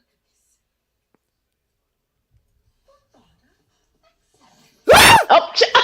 Oh shit! Where she said it? Jeez. A bullseye. Oh my god, that dude, that blonde, and the look on their faces, like all those guys, they look like Dudley. They look like they're on drugs.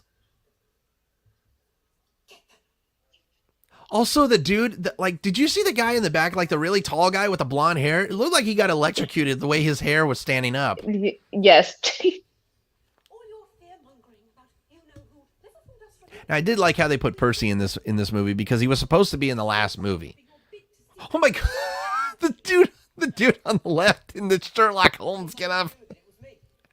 Oh my god. That was just a goofy ass costume that he's wearing. Yes. Dumbledore, he cool, man. He's coming in like.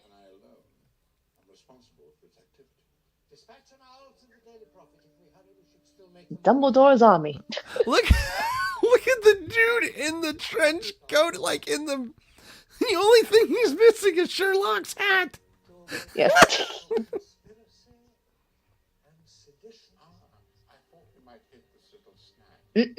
Oh, I love this. I just absolutely love this. I do like Kingsley's outfit.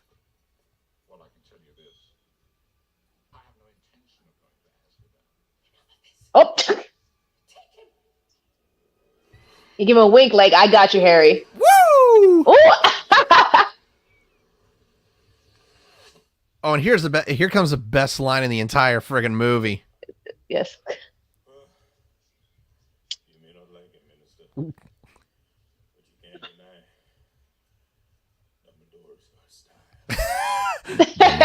Dumbledore's got style. Dumbledore's got style. It's true, man. So they actually changed that line, by the way. So I did like how Kingsley said it. I like how Kingsley said it because the actor who was playing him, George, did a good job at presenting that role or presenting that line. But it was actually Phineas Nigellus who said it to Cornelius Fudge. What? Like you're saying? What the hell? You took all the paintings down? Jeez, man. She really doesn't want no fun having in that castle. Oh, man, that feels like working at a restaurant, man. When your old boss leaves. Oh no, is that Jack Skellington back there? Oh my god! Oh no. Did you see the absolute pleasure he took in doing that? That was he's like, that was actually really funny. I will admit that was really funny. He's like, there you go. Oh my gosh, it looks so dark in this classroom. Woman's making everybody cut their hand.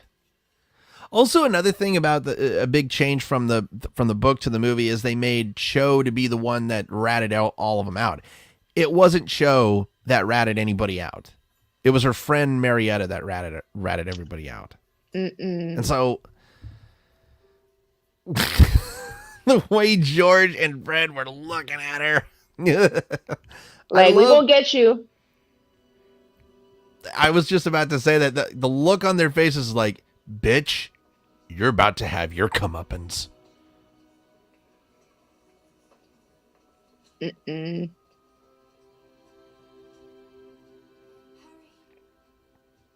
Bitch, please talk to the hand. You ratted us out. Yeah. He's like, bye. I like that shot right there. I love that shot in the fog. This one? That was a great shot right there. I loved that shot of the castle in the fog. That was perfect. But I agreed. I tried so hard to help, and all it's done is make things worse. No, that doesn't matter anymore. Because I don't want to play anymore. Harry, we know you work hard on that army. Don't worry. Yeah, I mean, he's kicking himself in the ass, and it's not his fault. It's not his fault that someone ratted them out. Yes. And Dumbledore got you, man. He knew what they were doing, and basically Dumbledore knows a lot of things that's going on in Hogwarts. He knows he knows more than what goes on in that castle. That's a thing that always portrays. Now I'm looking at this scene and I'm just seeing the way the lighting is, and this was like the lighting in this forest situation is not good. You can tell everything is on a blue screen too. Yes, it's so too foggy.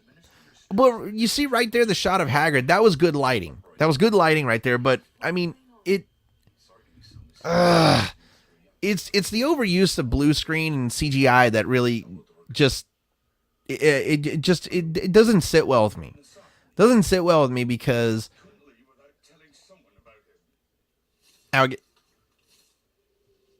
oh my god! Oh my god! Ugh! Oh my!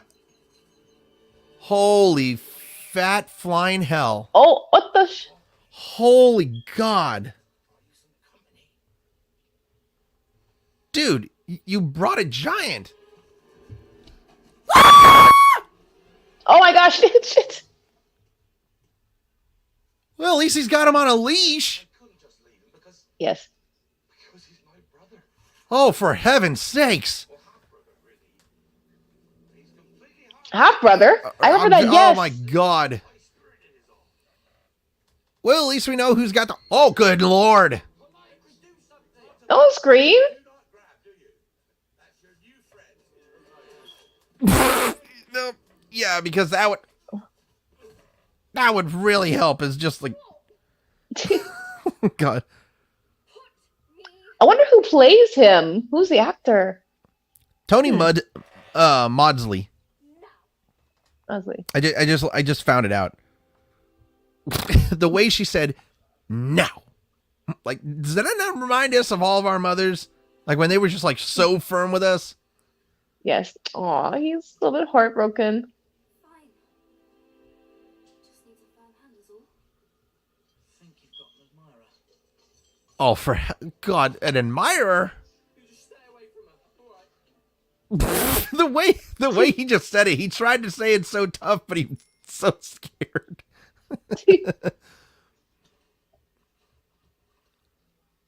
First of all, where did he? Aw. Can somebody explain where he got that from? What's that? Also, I will say this: Hagrid got the looks in the family. Grorp didn't. No.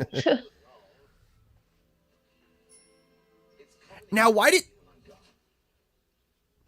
Once again, so first he gave her the bike handles, and now he has them again. Am I the only one who just missed that movie mistake? Because like she was the one that was holding up. Oh yeah, there's our 30-something-year-old parents. Yes.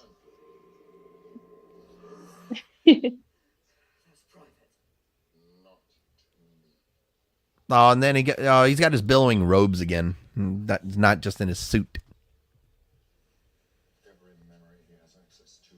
You know, I'm not gonna lie. If I could do a cosplay of any actor or of any of the characters in Harry Potter and Harry Potter, that's not Harry, Ron, or Albus Dumbledore, it would totally be Snape.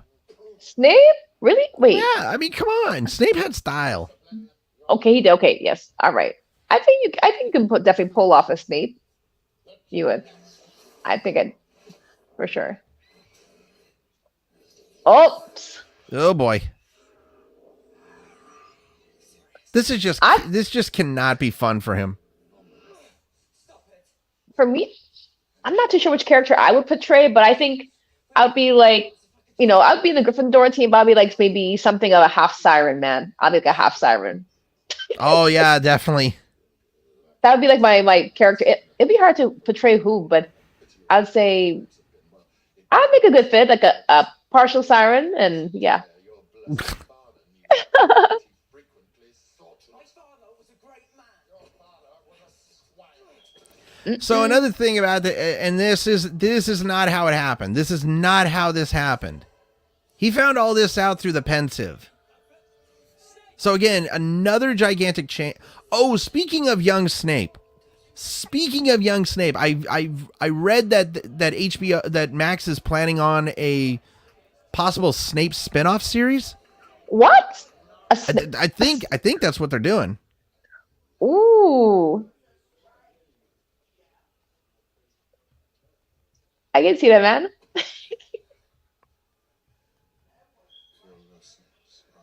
He could be related to the Addams family, man. You never know. Some great distant cousin, Mm-hmm. a far distant cousin, man. Something of, because he dresses in black and he has a straight face, like yeah, like a right. lurch. Yes. Because the Addams family, they have family from abroad, man. They have family from different worlds, so you never know.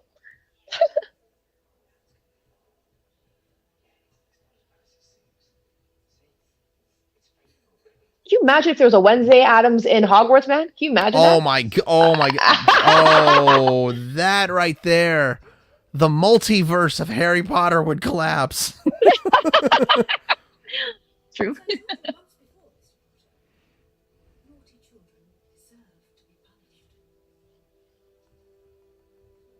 Jeez. George, I've always felt our creatures lay outside the world of academic achievement. Fred, thinking exactly the same. I love them. I love them both. Owl in process. Oh my gosh.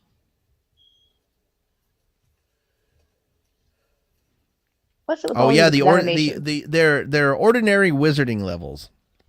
Jeez. Ordinary wizarding levels.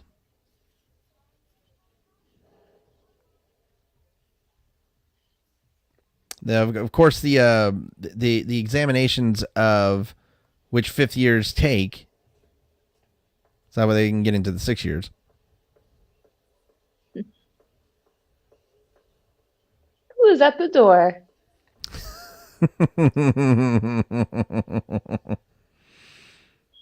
My absolute favorite part in the entire movie.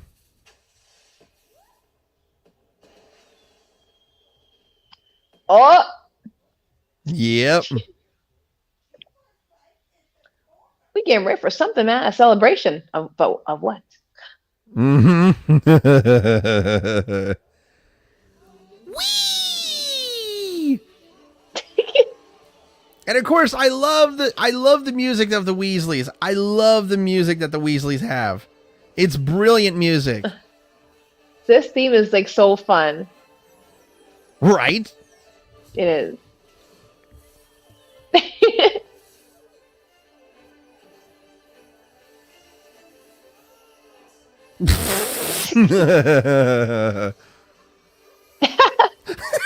Ah! Oh my god!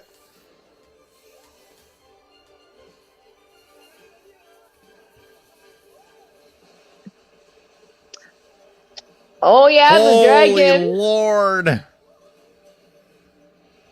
I love it, man. The Asian dragon, Yeah. yes. This is karma.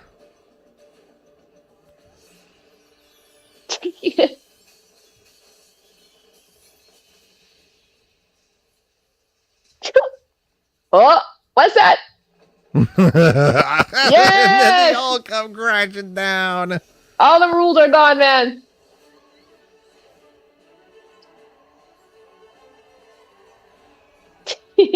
I love it. Like, I love how they flew out on their brooms just to a big old applause. And everyone's so happy. They're like, yes, man. Yes, Weasley. Yeah, Weasley's Wizard Wheezes. Oh, he's happy. He's like, yes, man. I never understand. Oh, and I can tell that Slytherin girl right there is Pansy Parkinson. Like, look how smug she looks. Yes. And I also noticed that there were Slytherins cheering. Why? Like, that confused the hell out of me because Slytherins wouldn't be cheering for that.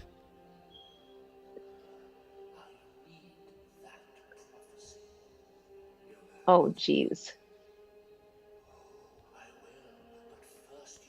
That is so... Oh. Oh my gosh.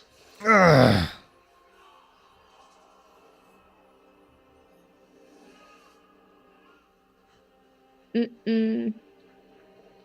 Yikes. That was not fun at all. Those visions is terrible, man. Just imagine It having really is. reliving it every time, man. Just once in a while, just like, Sirius said Voldemort was after something he didn't have the last time, and it's in the Department of Mysteries. Harry, please listen. What if Voldemort meant for you to see this? She's not wrong. Because he's trying to get to you. What if he is? I'm supposed to just let him die. Hermione, he's the only family I've got left. he's serious. I mean that's not wrong. We'll have to use the flu network. Umbridge hasn't changed.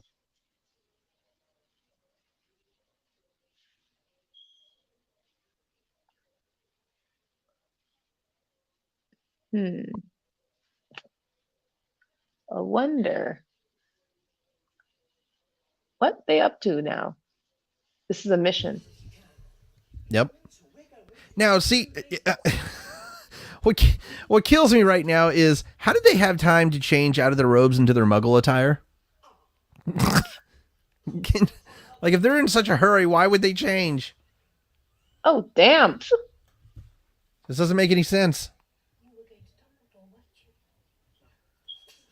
Ah, Oh, cunt. Yes, the time has come. Okay, there. I said it. I'm not ashamed of it. Okay, this woman's a cunt. For God's sakes.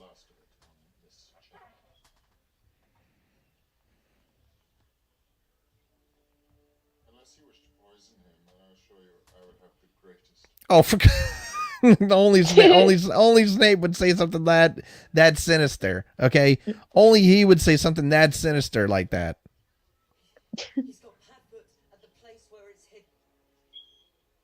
Padfoot? What is Padfoot? Well, what is hidden? What is he talking about, Snape?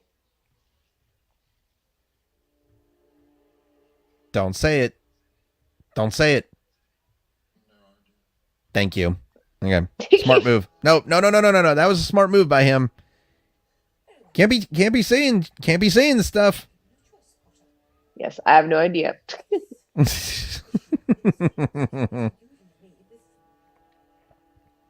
alternative. The Cruciatus curse. Oh no, you didn't. No, lady, you work for the Ministry of Magic. You can't be doing that crap. Hey, that's illegal, man. By the way, do you hear all of her cats? They're panicking too. Even the cats in her freaking room are terrified of this woman. Yes. Well, what is? Dumbledore's secret weapon. Oh, secret weapon. Oh. Oh, smart girl. Very thinking on her toes. It had to be somewhere students wouldn't find it accidentally. Ah, now I see where she's going. Yep. I'm like, oh yes.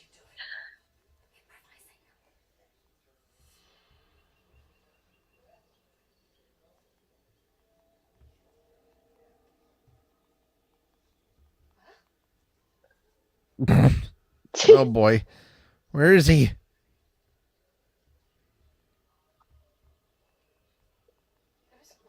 Yeah, where did he go? Mm-hmm. Come on, man, show up. You were trying to trick me.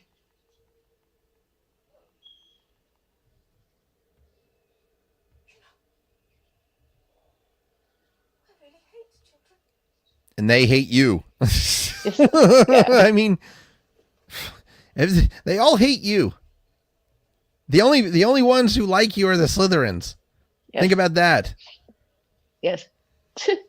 They can sense that you're awful, man. That's why they're looking at you. Exactly. Lowering your weapons.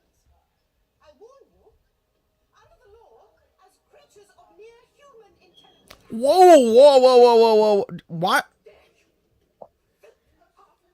Is she? Oh my. What?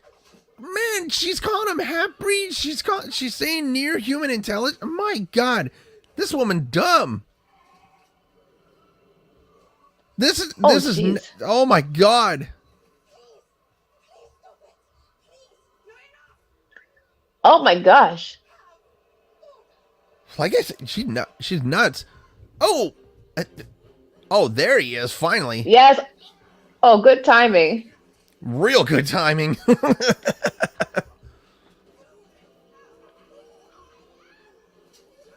They don't care who you are. Now, seriously, I would love to know how they got past those censors just completely unscathed. No chance in hell.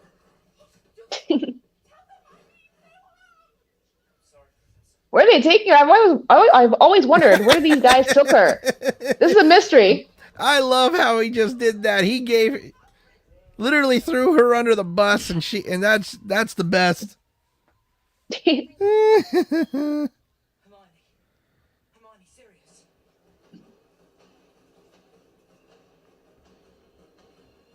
By the way, that shot of him saying "I must not tell lies," you could tell right away that they were behind it, that they were in front of a blue screen. It's ridiculous. Hungry, he wanted some sweets. Of course, they told me to bugger off and ate the lot themselves. Idiots. It's a bit lame to have. It was brilliant. So, how are we getting to London? Look, it's not that I don't appreciate everything you've done, all of you. Look, I've got you into enough trouble. Dumbledore's arm was supposed to be about doing something real. I'm just looking at their clothes, and it's just one thing that's standing out to me is Neville wearing that vest. Jeez, it's so. It's like what's the word to say? It's like the dad vest. He's rocking the dad vest. Yeah.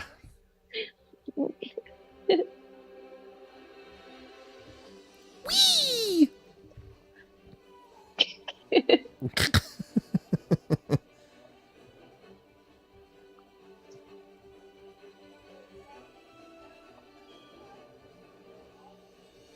I just love it.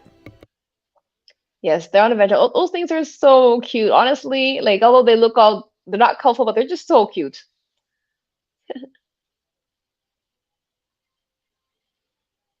They're just misunderstood creatures.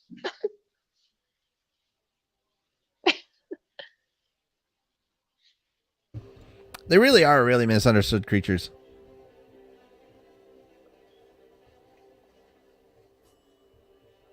They're in the Ministry of Magic.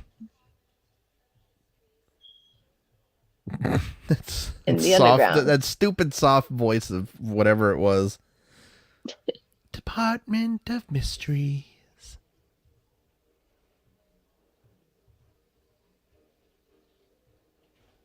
All right, guys. Such a determined look on his face. Yes, they're ready to defy man. They're like, okay, I'm ready for anything. Mm-hmm.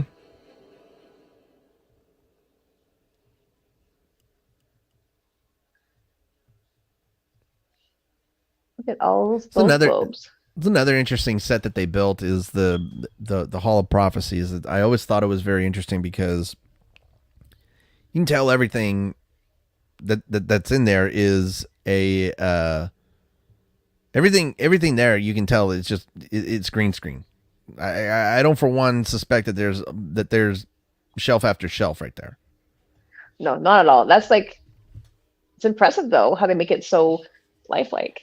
I think there were maybe a few of them that were probably made physically, just because some of them did break. So Hmm.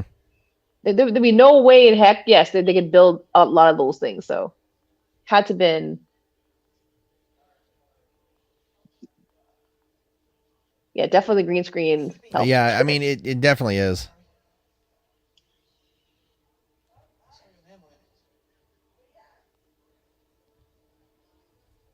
Once again, that I mean, that just looks so fake. Of course, I know. I mean, you can actually tell that that's just a glass ball with green in it, because there's no way that you can. It's just so weird.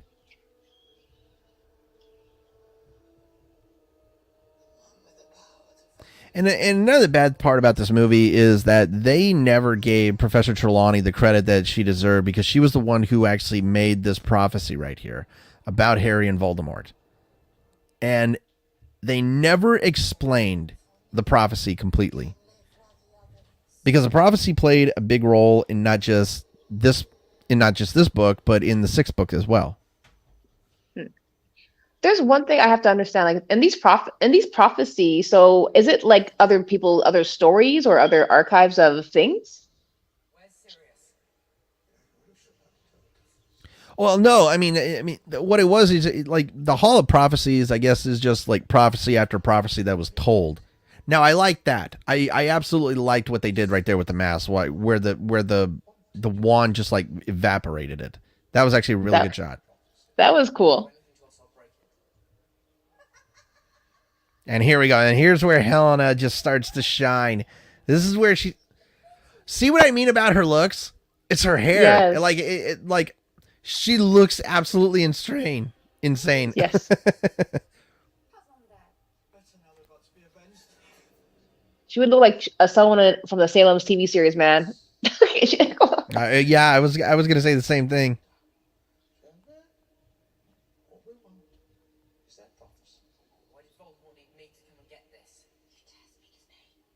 Yes, he does.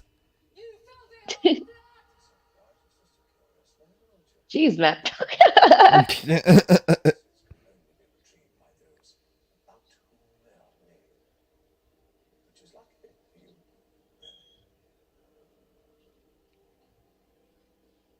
Who else is there, man? Definitely more Death Eaters and all that stuff.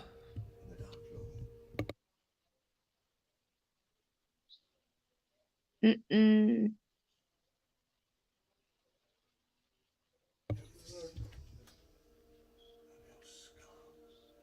Once again, Jason Isaacs just absolutely playing, or not just doing the role perfectly, but he's showing off just like how great of an actor he really is.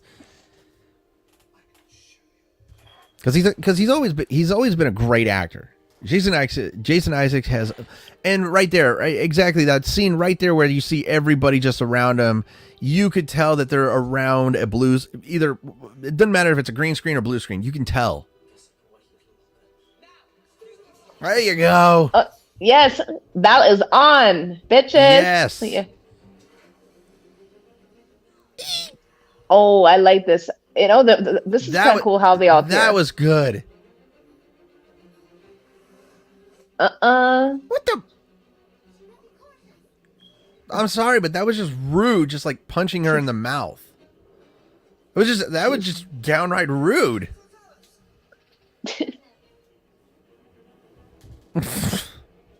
Neville, man, you gotta be brave, man. Mm-hmm. You got into too much accidents. This boy has gotten too much accidents since he was a kid. Time to prove himself now. He's a fighter.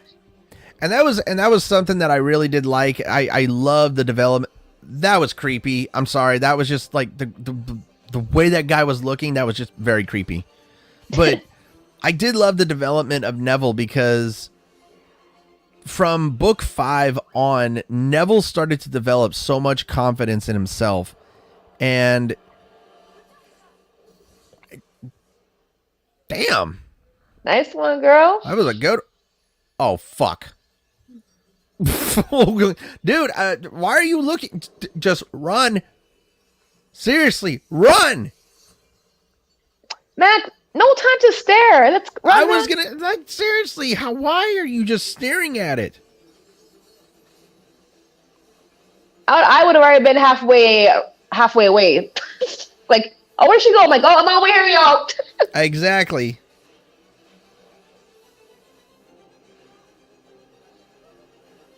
Ooh.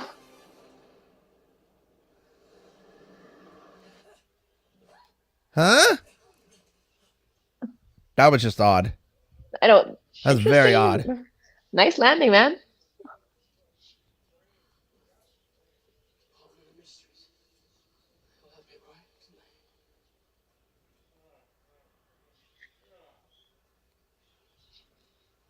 Voices. Oh boy, What will they say? this is a very touchy part, Yeah, man. this has always been a very interesting part for me because it doesn't really describe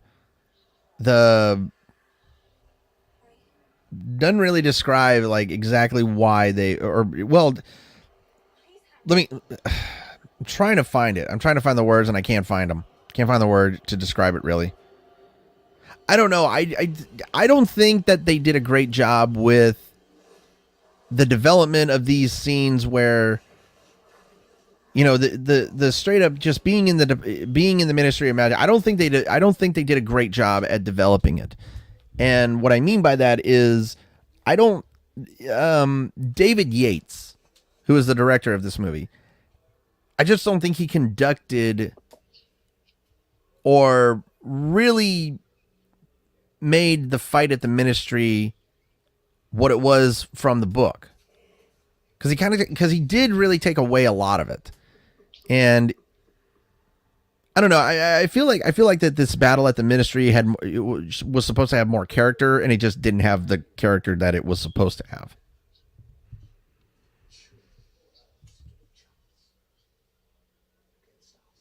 Jeez, man, Lucius, man. Mm-hmm. Once again, Jason Isaacs, just a great actor. Give me the prophecy now. Also, actually, now I know why that I don't like that. Why this movie is kind of like a little bit of on the negative side is because this whole process I think has been like what 2-3 minutes, and it's developed very, very slowly. That's not something that's good for a movie like this. You cannot develop things slowly like this. You just can't. Because I feel like if you start developing certain things slowly, you're going to lose momentum. And over the last what 2-4 minutes of this movie, it lost its momentum. Until that. Yes. Hi, just hauled off and punched him. And it broke.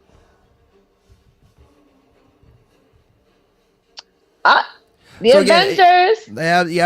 Yep, the Wizard Avengers. This is the coolest scene. I do like the fighting battle. I do need to give it this one. This was definitely a good scene compared to when they started fighting at the beginning of the Ministry. Yes. Oh. Cheers, got this, man. You got this. Like I said, like the absolute, like it really, they had really good choreograph. The choreograph was brilliantly done in this part of the movie when it came to the wizard fighting, or excuse me, not wizard fight, wizard duels. Oh, that is cool. the way he just staff. Like that dude just said it. He's like, here you go.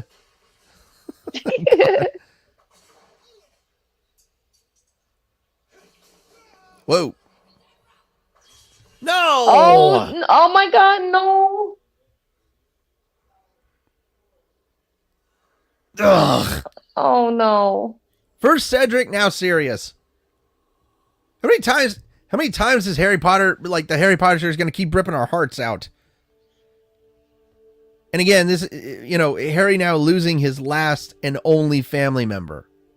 or excuse me, like the last person that he compares to a parent. Oh boy. Now, I always found it funny because Gary Oldman and Helena, they joke about that all the time about how she killed him in the movie. I think that's always funny of how actors and actresses will, like, when they get out of their roles, they just like they joke about their roles. They joke about like what happened with their roles, what happened with their characters, and it's always that's always great. Not a chance.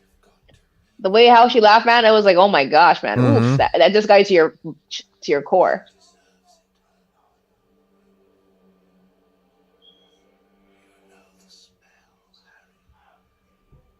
Oh my God.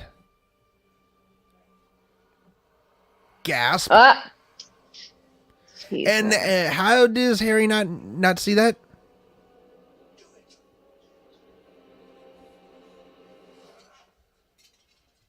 I also hated the fact that, like, when you hear the wand like drop on the floor, it made that like stick noise. Yes. I get that they're made out of wood, but it's just like. So here comes one of the best wizard duels of all time, but unfortunately David Yates did not do a good job when it came to choreographing this. Or just, yeah, because this was supposed to be a very epic fight scene. When I first saw this movie, I was so disappointed. I was very disappointed in how this wizard duel turned out. Because it was not how it was described in the books. Like, this was kind of me like Merlin. Like, Dumbledore was kind of me Merlin vibes, man. Like, Lord of the Rings, like Gandalf. Holy hell! Oh, shit. Oh. Once again, Ralph Fiennes here, he absolutely did play a good Lord Voldemort. He did a great job. Again, I was just very disappointed with this wizard duel, because I feel like this wizard duel should have been longer. I feel like it should have been at least between 2, if not 4 minutes. And it should have been longer. Holy fat flying fuck. Oh, whoa. Jeez. And he destroyed that. He's like, man, that scream must... Oh, that's how you're going to kill him. You're just going to send a bunch of shards of glass his way. Brilliant move. Like, brilliant move by Voldemort. Like, send crap ton of shards of glass so he can turn it into rice. Jeez. Again, like I said, I was just very disappointed in this wizard duel. I was not pleased at all. It was a good wizard duel, but I was very, very disappointed. It could have been better. And a little bit longer, too. Definitely, because this is iconic, you have Dumbledore, which is kind of like, he's like almost like 1,000 years old, and then you have Voldemort. So it's like, I felt like, I totally agree with you. This could have been longer, and of course, the fight could have been a little bit more better, I would say. This scene always got me because when I first read the book and found out and saw, of how Voldemort possessed Harry, and he was trying to get Dumbledore to kill Harry, and it was just like that was so dark for me. That was one of the darkest things I've ever read in my life. Was he's possessing Harry, and he was telling Harry, that was creepy right there. That was actually, I mean, the whole process of right here was perfect, but because like you can see the struggle and the anguish on Dan's face, and Dan has always developed into a great actor, but I feel like this was the movie that he became that great actor. And like I was saying, so the change from the book to the movie is Voldemort takes over Harry, and he's telling Dumbledore, if death is not the worst thing, then kill me, kill Harry, and see if it doesn't work. And like I said, when I read that as a kid, it was brutal. It absolutely shocked me. There it is. You'll never know love or friendship. Oh, he And got right that's- there. Look at it. And right here, Harry's victory. Just like, that is just a victory in itself. Yes. Oh, damn. That was absolute. That was just perfect. The victory that Harry had over Voldemort in this spot was brilliant. And I didn't understand this right here. Because Dumbledore's right there. Why would Dumbledore not react? I didn't understand that at all. And it was very pointless to me. But again, Ralph Fiennes was just such a brilliant. They picked the perfect actor to play Voldemort. No shit, Sherlock. Now they saw the truth. Now they're like, yes, he's back. Also, I just noticed that Cornelius Fudge is in his pajamas. but he was also okay. Can we please stop with this newspaper crap? Because again, this is something that just was unneeded. This whole the whole newspaper thing was just not needed. It was not needed for this movie. Extra, read all about it. Extra. He who must not be named has returned. Of course, that's what Harry and Dumbledore have been trying to tell you idiots for the past year or so. Yes.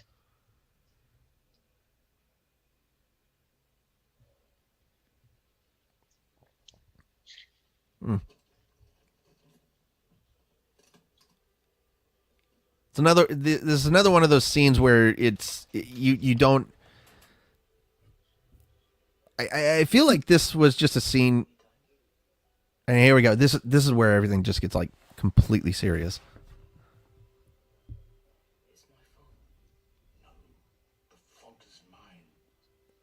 This is where Michael Gambon really starts shining brightest as Dumbledore. Right here. He gave everything, I would say, to his role. He when I'm seeing him, I'm seeing Gandalf. I'm also seeing a little bit of Merlin. I'm seeing a little bit of, like a little bit of everything, He's like the ultimate wizard. Yes. Did. And again, it really was a shame that Richard Harris passed away, was unable to finish this role. But I do think that Harris could have actually provided, he really could have probably been the ultimate Dumbledore. He really could have probably been the ultimate Dumbledore if he would have finished this role. I think he really could have. And they're all fantastic, in their own unique ways. Like, they definitely brought some into the character. Like, the original Dumbledore did, and this guy did. Like, they definitely brought something cool to the character. Gambon was perfect when it came to being that. Now, in this movie is where he really started developing that. I want to be like, not just. I think. The wiseness of Dumbledore, he started to get that wiseness a little bit in him. But in the Half-Blood Prince, though, it was Gambon was able to shine his best as Dumbledore. That's my take on that. When out of all the movies that Gambon was Dumbledore, it was the Half-Blood Prince and the Deathly Hallows Part 2, where I believe Gambon shined his brightest as the role of Dumbledore. I totally agree. I absolutely agree with you. That's all right. Anyway, my mom always said things we lose have a way of coming back to us in the end. Luna, Oh, you've got to be kidding me. For God's sakes. rocking old school Converse. Now, I like how they have the Converse up there, but they're not showing the logo but yet they were showing Nike's logo in the beginning of the movie.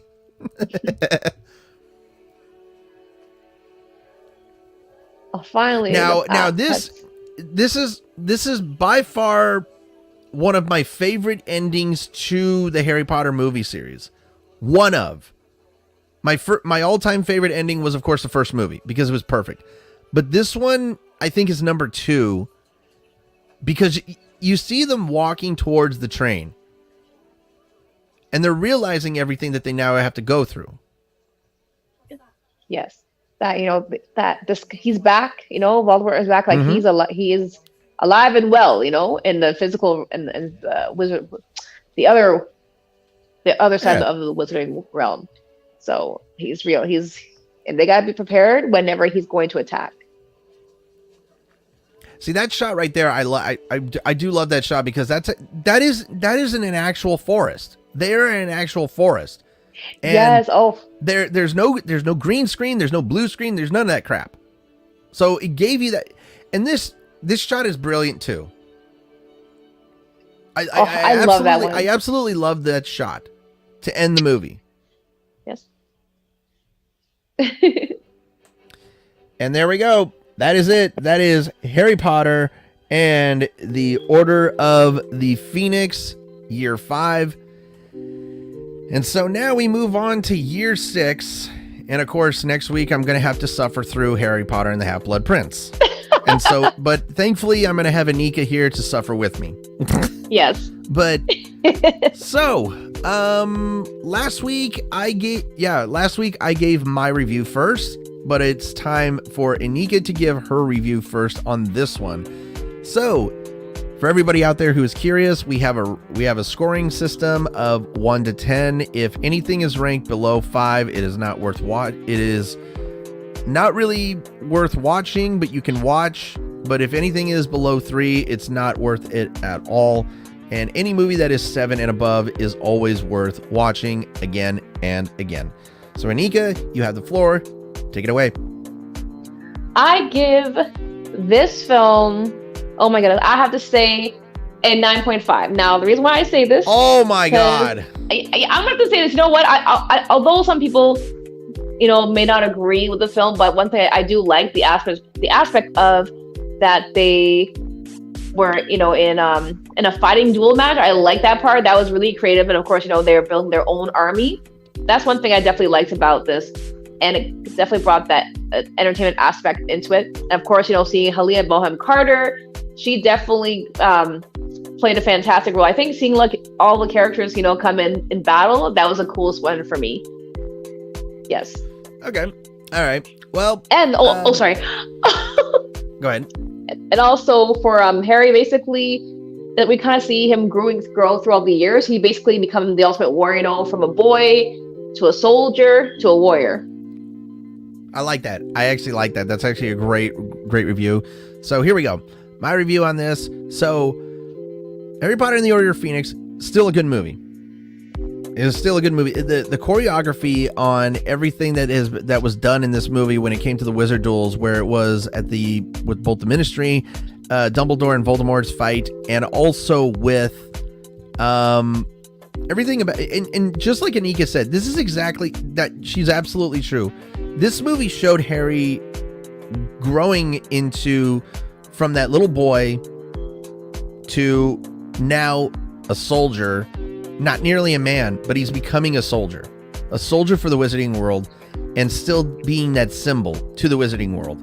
And so, again, Harry Potter and the Order of Phoenix is a great movie. There was a lot of things I did not like, but I'm not going to give this I'm not going to give this a particularly low score, but this movie gets 8.7 out of 10 from me. So 8.7 out of 10. So even with my 8.7 score, this movie from both of us gets a nice 9.1 out of 10. So we still haven't had a bad score for a Harry Potter film. We haven't had one yet. Not one of the movies have been below 8. But I feel like that's really going to change next week. It's like I already have my score picked out. Nothing's gonna change it. And I think next week the Half-Blood Prince might actually be the film that Inika does give a bad review on, because again, here's the thing. I'm still gonna give it the respect that it deserves. It's a Harry Potter film, but it's also just, it's not a great film development wise and watch wise. It really is not. But anyway, that is going to do it for both me and Inika. Do not fret. You're not going to have to wait a week for the next episode of Ready, Steady, Action Commentaries, because tomorrow night is me and Don Dishes. We are back doing next Friday. So you're going to have to look forward to that. And of course, next Saturday, me and Inika, we are back doing year 6 of Harry Potter and the Half-Blood Prince.